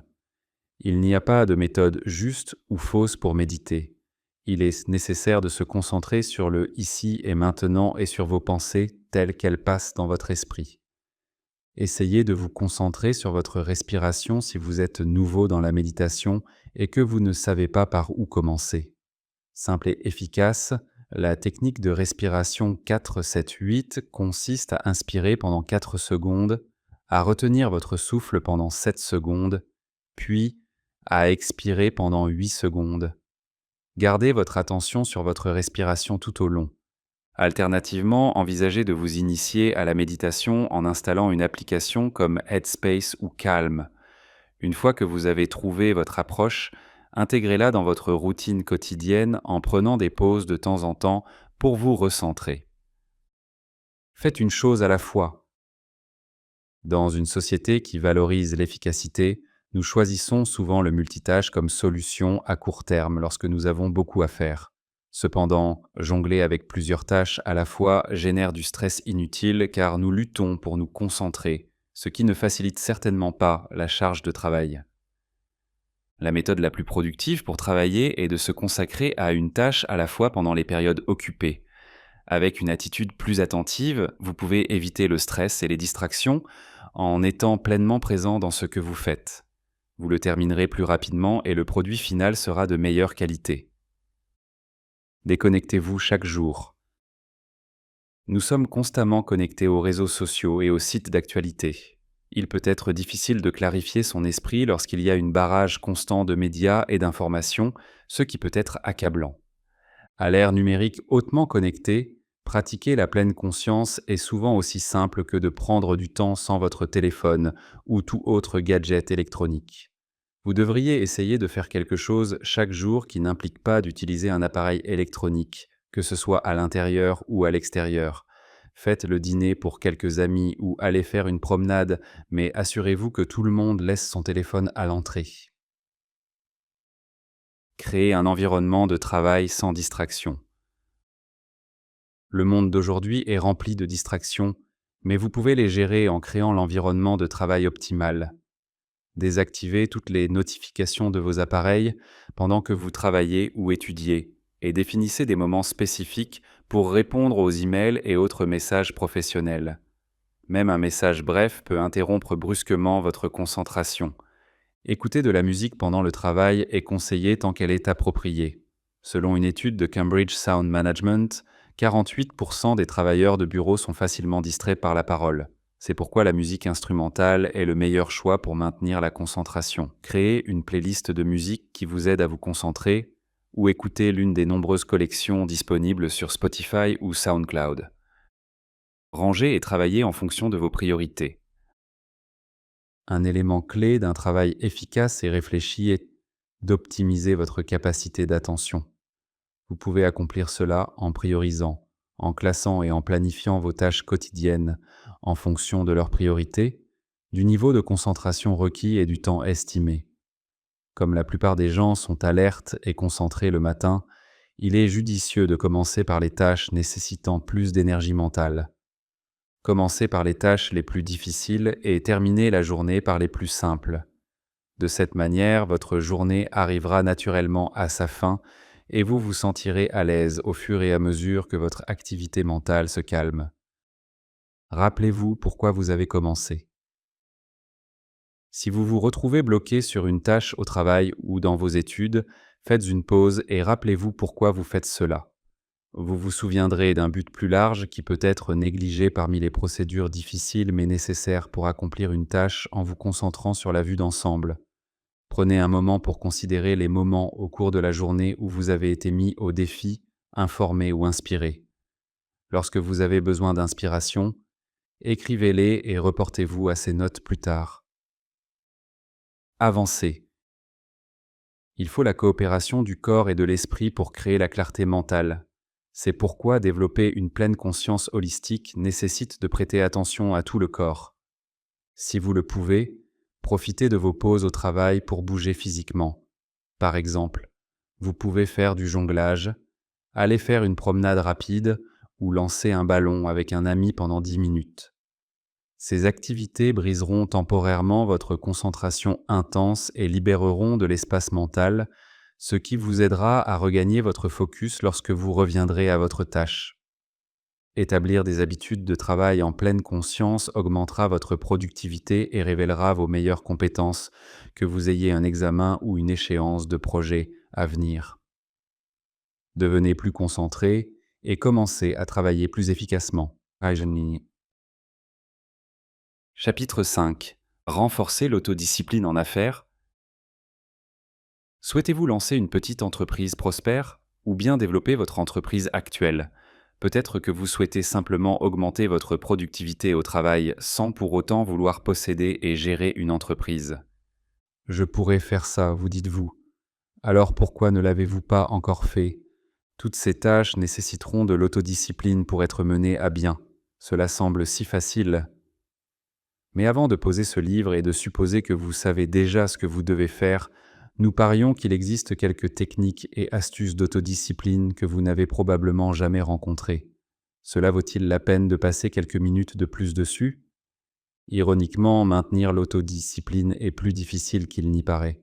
Pourtant, elle est cruciale pour votre succès. Dans le milieu entrepreneurial, il y a beaucoup à dire simplement en arrivant à l'heure et préparé à travailler. On se distingue de la foule comme un vaisseau spatial extraterrestre garé dans un champ de maïs de l'Iowa, simplement en respectant les délais et en tenant ses promesses. Votre capacité à accomplir correctement les tâches dès la première tentative attirera de précieux contacts, opportunités et ressources.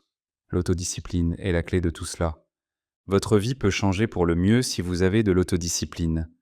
Imaginez tout ce que vous pourriez accomplir si vous suiviez réellement vos objectifs et réalisiez chaque tâche que vous vous êtes fixée.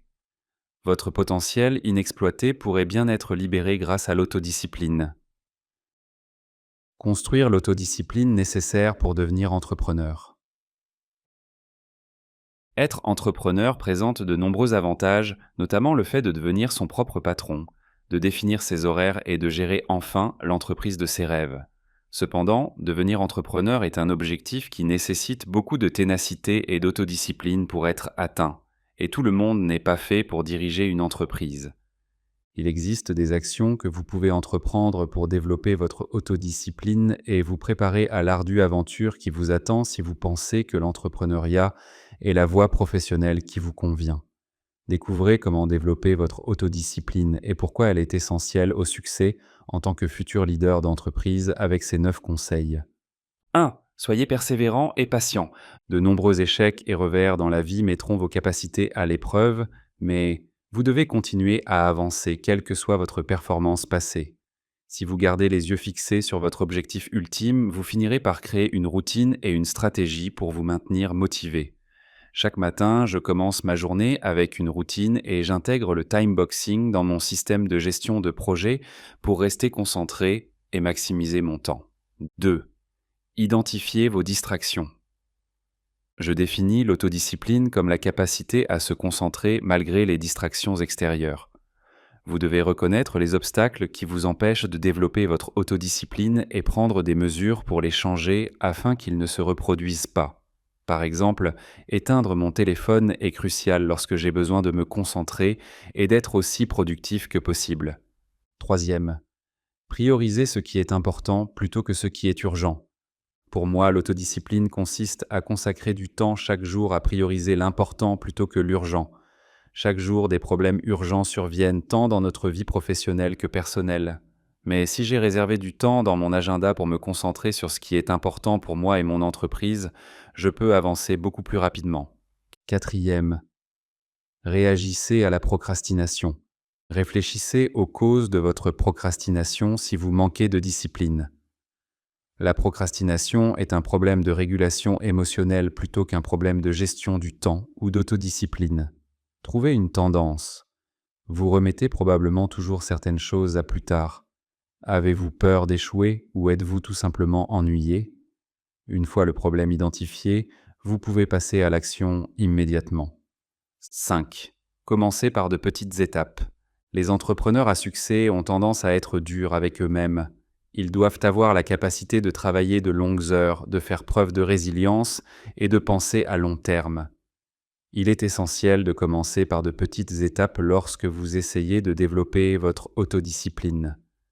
Si vous voulez travailler de manière continue pendant plus d'une heure sans faire de pause, essayez de régler un minuteur.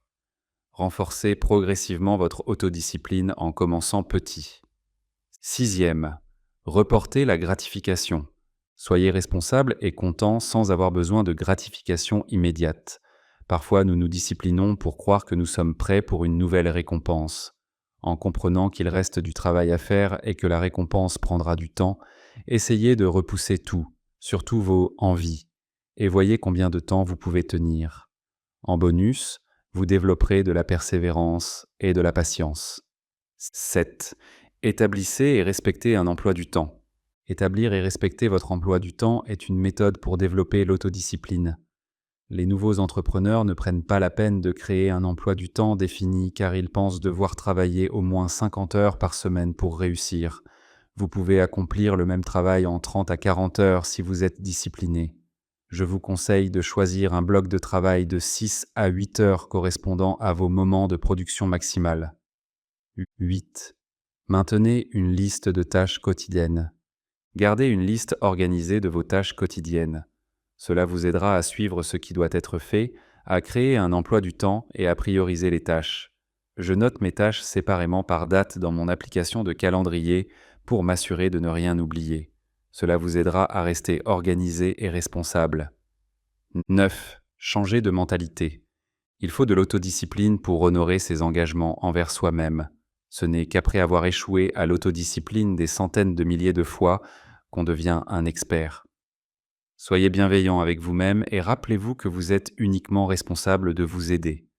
Ce changement de mentalité réduit considérablement les mauvaises pensées et les sentiments qui accompagnent l'échec et vous donne la confiance nécessaire pour continuer à essayer malgré les échecs.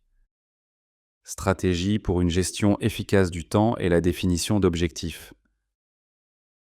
Vous pouvez créer et atteindre des objectifs SMART pour améliorer votre gestion du temps en suivant ces 7 étapes. Premier, créer un objectif SMART. Vous pouvez structurer votre journée en utilisant les objectifs SMART pour vous aider dans la gestion du temps, car cela vous permet de définir clairement vos objectifs et de suivre le format pour les accomplir dans les délais. Lorsque vous créez un objectif SMART pour la gestion du temps, essayez de définir l'objectif en répondant aux questions suivantes. Spécifique. Que suis-je en train d'essayer d'accomplir? Mesurable. Comment saurais-je que j'ai réussi? Quels éléments peuvent être mesurés? Atteignable. Cet objectif est-il réalisable en fonction de mes capacités, de mes finances et du travail qu'il me reste à faire? Pertinent, relevant. Comment cet objectif s'intègre-t-il dans mes priorités générales? Temporel. Quand espère-t-on atteindre cet objectif? 2. Établissez une liste.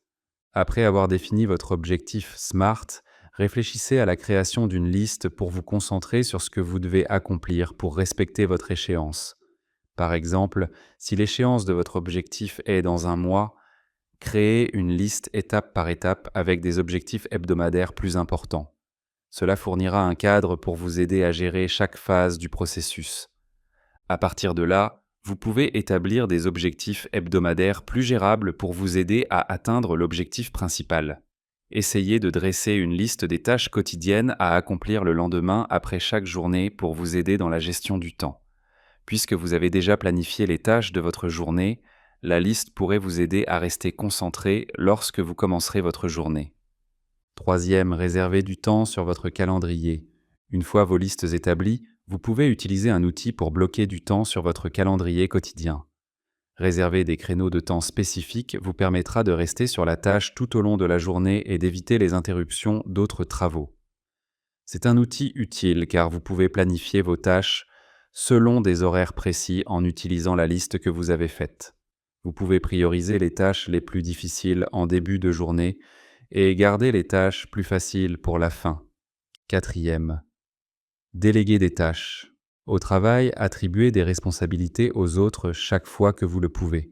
Cela vous permet de montrer à vos collègues que vous les appréciez et que vous leur faites confiance. De plus, cela vous permet de profiter des talents et des compétences des autres pour accomplir les tâches nécessaires. En déléguant des tâches, vous pouvez réduire votre niveau de stress et augmenter votre productivité dans d'autres activités comme traiter les plaintes des clients ou rédiger des rapports de performance. Cinquième, prenez des pauses. Réserver du temps pour des pauses pendant la journée est crucial pour la gestion du temps. Prendre du temps pour des activités non liées au travail est essentiel pour éviter la fatigue due à un excès de travail. En plus de la pause déjeuner, vous pourriez planifier des pauses spécifiques qui vous permettent de vous concentrer sur autre chose que le travail. Grignotez, faites une courte promenade ou utilisez votre téléphone. Quel que soit votre choix, prendre une pause des tâches liées uniquement à votre travail peut améliorer la qualité de votre travail. 6. Évitez les distractions. Il est facile de se laisser distraire pendant le travail, alors essayez d'éliminer les distractions qui vous empêchent de terminer un projet dans les délais.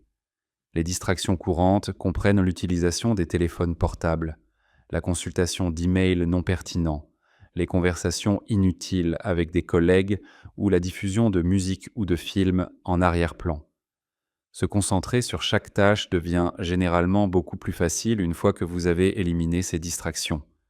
Vous pouvez améliorer votre productivité et votre efficacité au travail en établissant des limites et en supprimant ces distractions.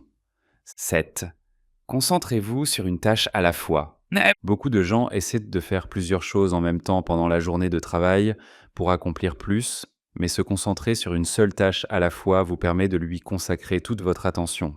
Se concentrer sur une seule activité à la fois plutôt que sur plusieurs permet généralement d'accélérer le rythme d'exécution de la tâche et d'obtenir des résultats de meilleure qualité. Chapitre 6. Maîtriser l'autodiscipline dans les relations. Les hommes et les femmes sont faits pour être deux moitiés qui se réunissent pour devenir un tout. Chacun d'eux possède des traits et des caractéristiques uniques qui, lorsqu'ils sont correctement combinés, produisent la complétude, l'équilibre et l'harmonie nécessaires à la nature. Le respect et la confiance sont les piliers d'un mariage réussi et de relations significatives. Un mariage réussi nécessite une grande quantité d'autocontrôle et d'autodiscipline. L'amour exige de l'altruisme et du don. Le plaisir et le bien-être de l'autre personne passent avant les vôtres lorsque vous êtes véritablement amoureux d'elle. Lorsqu'une personne est aimée, elle est prête à faire des sacrifices pour son bien-être. Peu importe à quel point vous vous sentez proches l'un de l'autre et à quel point vous pouvez être compatibles dans de nombreux domaines, il y aura toujours des zones de discorde, de malheur et d'insatisfaction lorsque deux personnes s'engagent dans une relation amoureuse.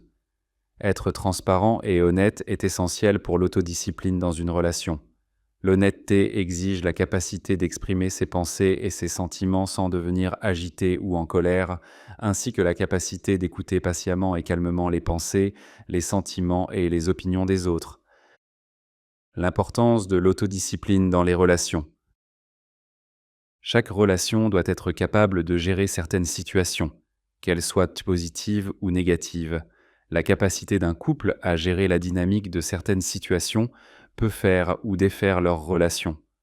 De nombreuses relations se détériorent aujourd'hui à cause de besoins émotionnels non satisfaits que l'un des partenaires a pu porter depuis l'adolescence jusqu'à l'âge adulte, trouvant enfin l'endroit idéal pour se décharger et une personne à blâmer. Vous êtes-vous déjà demandé pourquoi certains couples peuvent maintenir un mariage heureux et durable même après des décennies passées ensemble ? C'est faisable et ce n'est pas particulièrement difficile. Il suffit d'une autodiscipline simple et de mettre le bonheur de l'autre avant d'autres considérations. L'autodiscipline est définie comme la régulation de vos pensées, sentiments et comportements. Elle est cruciale pour maintenir toute relation positive et sereine. L'autodiscipline favorise la compassion. Les relations, surtout les mariages, auront inévitablement des conflits. Le mariage peut être mis à l'épreuve lorsque cela se produit, et les enfants et jeunes adultes du couple peuvent ressentir du stress émotionnel. Cela peut résulter d'un manque d'autodiscipline et de l'incapacité de reconnaître les forces et faiblesses de l'autre avant que votre mariage ne soit en danger de se disloquer. Comprendre vos désirs et les opportunités qui s'offrent à vous vous permet de répondre à ces besoins sans déverser vos conflits ou problèmes sur d'autres personnes. Les couples ne peuvent avoir un mariage réussi que s'ils connaissent leur identité, leurs objectifs de vie principaux et leurs aspirations conjugales.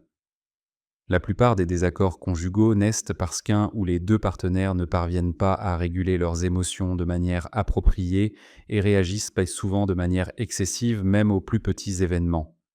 Les échanges impulsifs de paroles peuvent déclencher une tempête émotionnelle et entraîner des comportements irrationnels. L'autodiscipline définit les réactions. Votre comportement mental et extérieur peut avoir un grand impact sur la vie de ceux qui vous entourent. C'est pourquoi l'autodiscipline est très importante. Les femmes ont la réputation d'exercer de l'autodiscipline. Logiquement, leurs cerveaux sont plus adaptés à la gestion de leurs émotions que ceux des hommes. Mais dans le monde d'aujourd'hui, où le féminisme a trouvé sa place, de plus en plus de femmes deviennent plus réceptives aux circonstances. En présence d'injustice et d'inégalité, certaines femmes peuvent être déclenchées. Exercer l'autocontrôle est également essentiel. Soyez conscient de votre comportement, de la manière dont il peut affecter les autres et de votre objectif.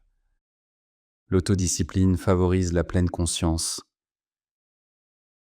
Certains couples se séparent parce qu'ils ne peuvent pas envisager leur avenir en tant que couple, surtout lorsque le présent semble accablant et incompréhensible.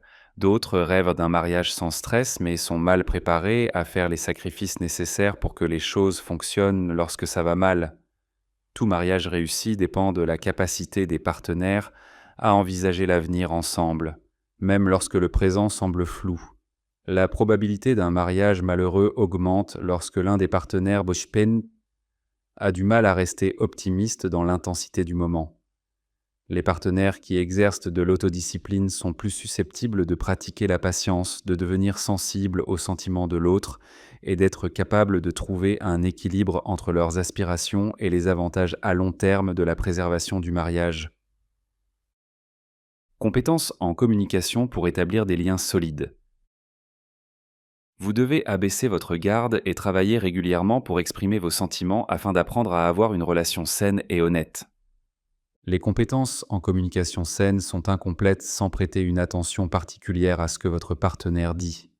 Cela vous facilitera la compréhension de ses besoins et de ses sentiments. La prochaine étape consiste à entreprendre des actions qui favorisent la communication entre vous et votre partenaire, après avoir pris le temps de comprendre pourquoi la communication est cruciale dans les relations. Les techniques de communication relationnelle suivantes vous aideront à sauver votre mariage. Concentrez-vous sur votre partenaire. Ne discutez jamais en envoyant des messages textes. Accordez à votre partenaire toute votre attention, qu'il plaisante ou qu'il partage un sujet sensible concernant la famille. Mettez de côté tout appareil pouvant être une source de distraction. Mettez en sourdine ou éteignez la télévision et rapprochez-vous de votre partenaire. Cela lui montrera que vous vous souciez de sa vie privée. Des techniques efficaces pour montrer que vous êtes attentif à votre partenaire incluent hocher la tête et maintenir le contact visuel. Créez un espace dans votre maison où les appareils électroniques peuvent être rangés pour réduire les distractions technologiques. Ne coupez pas la parole à votre partenaire. La manière la plus rapide de commencer une dispute est d'interrompre. Il est essentiel que vous et votre partenaire vous sentiez entendus et autorisés à parler lors des échanges. Même si vous pensez que votre partenaire se trompe sur un fait, il peut être tentant d'intervenir avec votre opinion pendant qu'il parle encore. Cependant, il est crucial d'attendre. Votre partenaire vous respectera davantage si vous lui accordez toute votre attention, tout en vous concentrant et en vous connectant. Maintenir les compétences en communication dans les relations interpersonnelles nécessite de faire cela. Créer un espace neutre. Développer des compétences en communication relationnelle peut être difficile. De nombreux couples trouvent utile de discuter des problèmes difficiles du mariage dans un espace neutre, comme la table de la cuisine. Attaquer votre partenaire en évoquant son manque de compétences sexuelles alors qu'il est déjà vulnérable peut faire en sorte qu'il perçoive négativement la chambre à coucher à l'avenir. Un autre exemple de situation où une partie pense avoir l'avantage dans le conflit est celui des disputes dans la maison d'un proche. Parlez-lui directement. Avoir régulièrement des conversations en face à face sur des sujets importants est l'une des meilleures techniques de communication que vous puissiez utiliser dans une relation. Comme le ton de la voix ne peut pas être perçu par message texte, les textos ne sont certainement pas l'endroit pour avoir des conversations significatives sur les relations amoureuses ou prendre des décisions importantes. Choisissez plutôt un moment pour parler à votre partenaire en face à face. Cela vous permettra de vous concentrer pleinement sur les signes non verbaux de l'autre. Il y a peu de chances que quelque chose soit perdu dans la traduction par la technologie lorsque la communication se fait en personne. Lorsque des problèmes surviennent, utilisez des phrases en «je». Lorsque les couples se disputent, l'un des problèmes rencontrés est l'attaque mutuelle. Utiliser des phrases en «je» vous permet de soulager votre partenaire d'une certaine responsabilité. Au lieu de dire «tu as fait ça et ça m'a énervé», essayez de dire «je ressens que lorsque cela est arrivé, mes sentiments ont été blessés». Voyez la différence? Au lieu de critiquer votre partenaire pour le problème, vous l'avez pris sur vous-même. Cette tactique simple mais puissante empêche l'un ou l'autre de lancer une attaque ou de se défendre inutilement. Soyez sincère avec votre partenaire. Être honnête n'est pas toujours facile, mais essentiel pour une relation réussie. Dire à votre partenaire quand vous pensez qu'un sujet nécessite une discussion en est un exemple. Cela implique également d'assumer vos erreurs et de vous excuser au lieu de créer des excuses. Être honnête avec votre partenaire favorise non seulement des conversations ouvertes et sincères, mais cela aide aussi à établir la confiance. C'est l'une des méthodes les plus cruciales de communication dans les relations. Discuter des petites choses. L'une des meilleures compétences en communication est de discuter des petits et des grands problèmes avec votre partenaire. Vous pouvez améliorer votre mariage en partageant des histoires amusantes de votre semaine ou en parlant de votre journée et de vos sentiments. Tous les sujets devraient être ouverts à la conversation une fois mariés. Rien ne devrait être trop inconfortable ou gênant à communiquer. Parler des petites préoccupations maintenant facilitera la discussion des plus grands problèmes plus tard. Appliquez la règle des 24 heures. Il y aura inévitablement des difficultés lorsque deux personnes vivent ensemble et sont mariées. Lorsque votre partenaire est à vos côtés, vous pouvez vivre certains jours où des arcs-en-ciel et des papillons flottent dans votre maison. Parfois, lorsque votre conjoint est près de vous, vous commencerez à ressentir des maux de tête. Si vous êtes prêt à vous plaindre à votre partenaire parce que vous êtes en colère contre lui, attendez. Utilisez la règle des 24 heures comme guide. Alors, il n'a pas ramassé ses chaussettes ou elle n'a pas vidé le lave-vaisselle. Le monde est-il en train de s'effondrer? Est-ce que, dans un jour, cela vous importera encore? Si ce n'est pas le cas, laissez tomber. Maintenez un contact physique. Maintenir un contact physique est essentiel, peu importe la manière dont vous menez votre conversation. L'ocytocine est libérée plus facilement en réponse à une stimulation cutanée de faible intensité, comme toucher ou caresser le bras de votre partenaire. En plus de favoriser l'empathie et le lien entre les partenaires amoureux, l'hormone de l'amour peut réduire le stress et encourager des comportements coopératifs. Canaliser la communication. Discuter des problèmes et de leurs solutions, des problèmes familiaux et financiers, ainsi que de la manière dont vous et votre partenaire concluez, fait partie de la communication. Mais gardez à l'esprit que parler devrait aussi être agréable. Discuter avec votre partenaire implique de partager des histoires amusantes et des aspirations futures, ainsi que de mener des discussions réfléchies. L'ocytocine et la dopamine augmentent et une connexion émotionnelle plus profonde se crée durant ces moments. Que la conversation suivante soit sérieuse ou légère, prenez toujours le temps de vérifier avec votre partenaire vocalement. Chapitre 7. Maintenir l'autodiscipline pour la vie. Embrasser le voyage. De nombreuses qualités importantes peuvent favoriser le succès et le bonheur de quelqu'un, mais une seule produit un succès durable et soutenu dans tous les aspects de la vie: l'autodiscipline. L'autodiscipline est la qualité la plus importante pour atteindre ses objectifs, maintenir un mode de vie sain et, en fin de compte, être heureux. Cela était vrai. Peu importe ce que vous ressentez concernant votre alimentation, votre forme physique, votre éthique de travail ou vos relations. Une étude a révélé que les personnes ayant une forte autodiscipline sont plus heureuses que celles qui n'en ont pas. L'étude a confirmé cela, car les participants disciplinés étaient mieux capables de gérer les conflits liés aux objectifs. Ces individus pouvaient prendre des décisions sages plus rapidement et passer moins de temps à se demander s'ils devaient ou non céder à des habitudes nuisibles. Les disciplinés ne laissaient pas les sentiments ou les impulsions contrôler leurs décisions. Au contraire, ils évitaient de se sentir anxieux ou agités et prenaient des décisions informées et logiques au quotidien. Contrairement à ce que l'on croit souvent, développer l'autodiscipline est un comportement appris. Cela demande de la répétition régulière et des pratiques dans votre vie quotidienne. Essayez les techniques éprouvées de ce chapitre pour améliorer votre contrôle afin de renforcer votre autodiscipline. Ce programme vous aidera à créer des habitudes positives, à détruire les habitudes négatives et à améliorer votre capacité à gérer en apportant de petites modifications à votre routine quotidienne. Votre vie sera plus libérée si vous avez plus d'autodiscipline car cela vous permettra de faire des choix rationnels plutôt qu'émotionnels. Essayez-le, vous en serez reconnaissant lorsque vous serez heureux. Maintenir l'autodiscipline face aux distractions. Maintenir l'autodiscipline pendant la journée de travail est-il plus difficile que jamais? Ce n'est pas seulement vous. Les distractions se présentent sous diverses formes, des alertes, notifications et emails aux collègues qui partagent votre anxiété concernant le monde extérieur et les notifications, alertes et emails. La situation s'est aggravée avec la transition de plus en plus d'entreprises vers des équipes à distance. Puisqu'il y a plus de distractions que jamais, comment maintenir l'autodiscipline?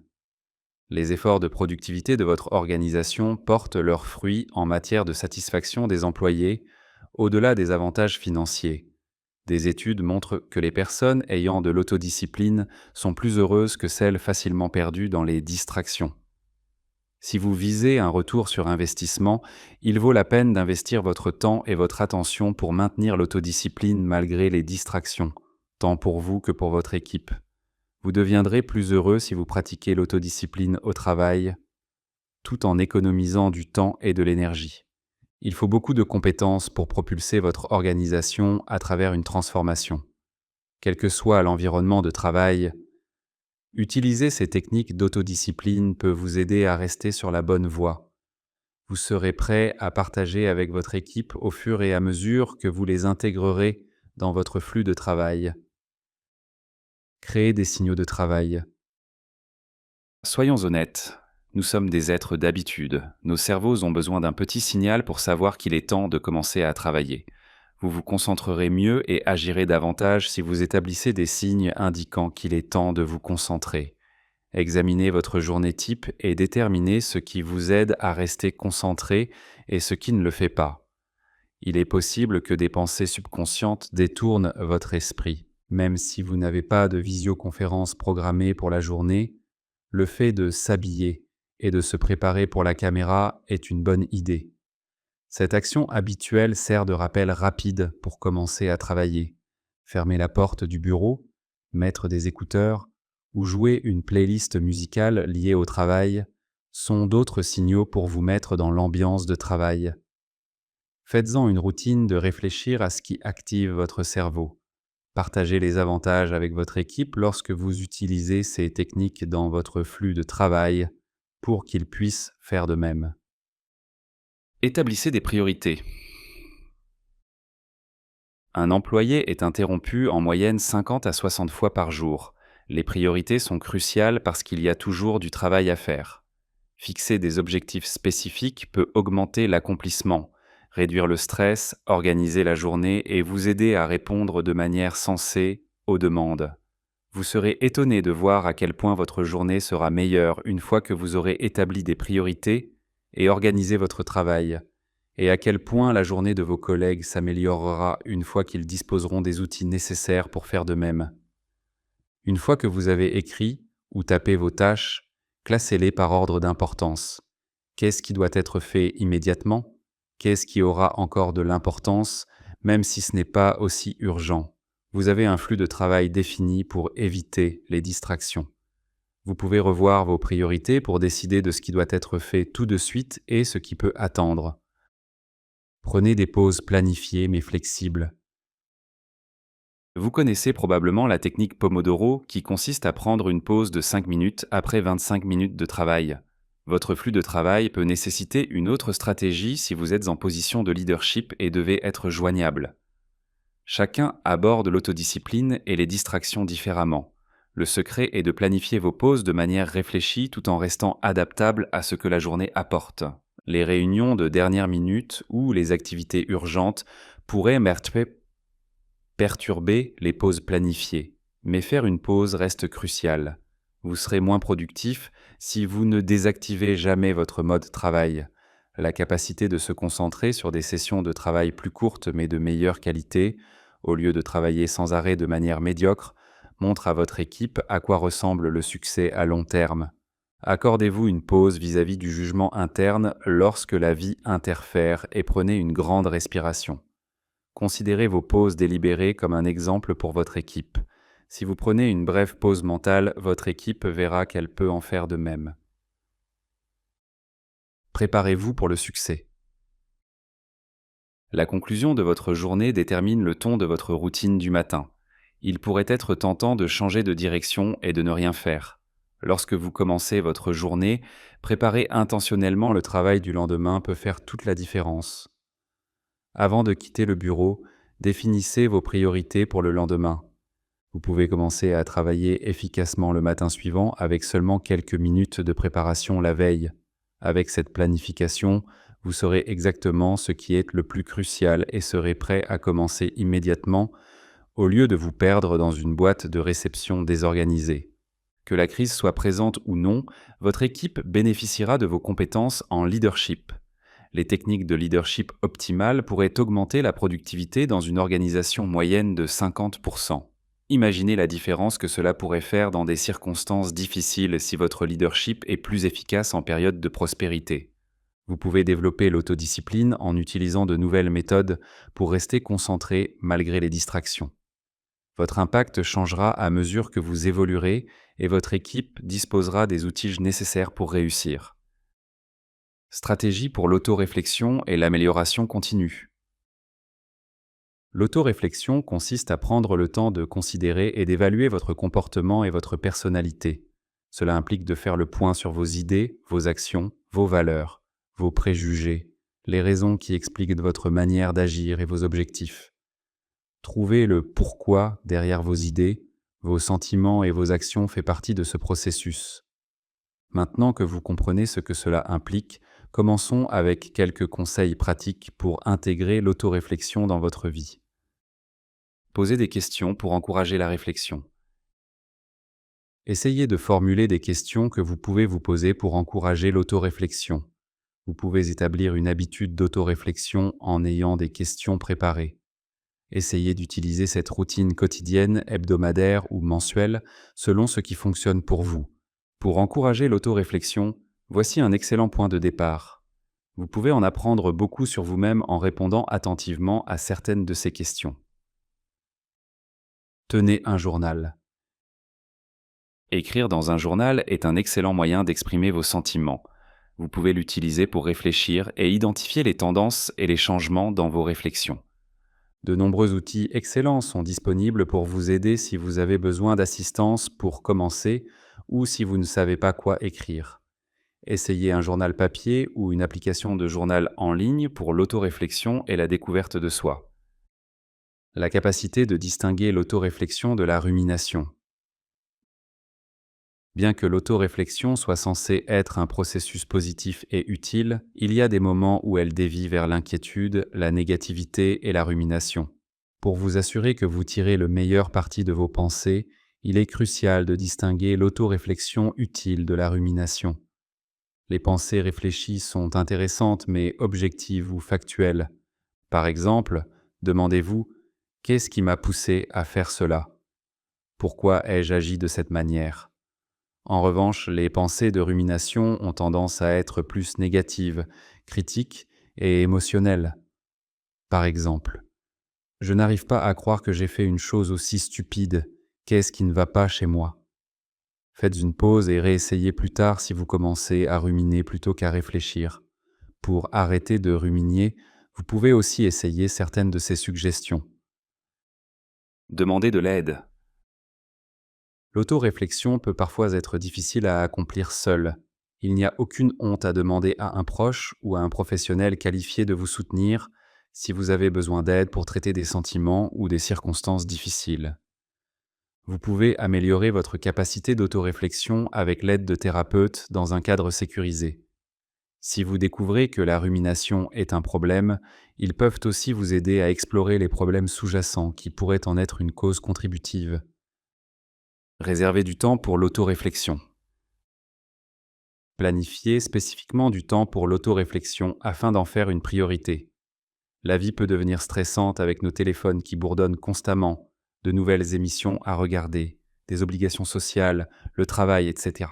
Si vous ne réservez pas consciemment du temps pour l'autoréflexion, il y a de fortes chances que vous ne le fassiez pas assez souvent pour en récolter les bénéfices. Commencez par des intervalles hebdomadaires ou bimensuels et augmentez progressivement jusqu'à un temps quotidien. Nous manquons l'occasion de nous développer et d'apprendre de nos expériences lorsque nous ne faisons pas d'autoréflexion sur notre vie. L'autoréflexion est une capacité qui doit être cultivée et développée. Vous pouvez intégrer des activités d'autoréflexion dans votre vie quotidienne et en récolter les nombreux avantages avec un peu de temps et de persévérance. Essayez l'une des suggestions ci-dessus comme petite étape, puis développez-la. Les étapes importantes de votre carrière à célébrer. Penser à votre vie professionnelle en termes de jalons de carrière peut être très excitant et épanouissant. En célébrant vos réalisations professionnelles, vous augmentez votre confiance en vous, votre fierté et votre courage, tout en élargissant vos horizons vers de nouvelles possibilités. Les moments qui définissent votre carrière se produisent chaque jour. Cela peut inclure la fin d'un projet, l'obtention d'un poste ou la réception de louanges de la part de votre supérieur. Les professionnels ont souvent tendance à négliger les petites étapes de leur carrière, se concentrant principalement sur les plus importantes, telles qu'un nouveau poste ou la retraite. Mais en minimisant les réalisations professionnelles moins évidentes ou modestes, vous vous privez d'une petite part de votre âme professionnelle. En revanche, apprécier chaque étape vous donne la motivation intérieure dont vous avez besoin pour poursuivre et accomplir la suivante. Fixez des objectifs de réussite pour atteindre des jalons de carrière. Fixer des objectifs de réussite est essentiel. Ces objectifs peuvent être majeurs comme obtenir une promotion ou mineurs comme 30 minutes de concentration ininterrompue.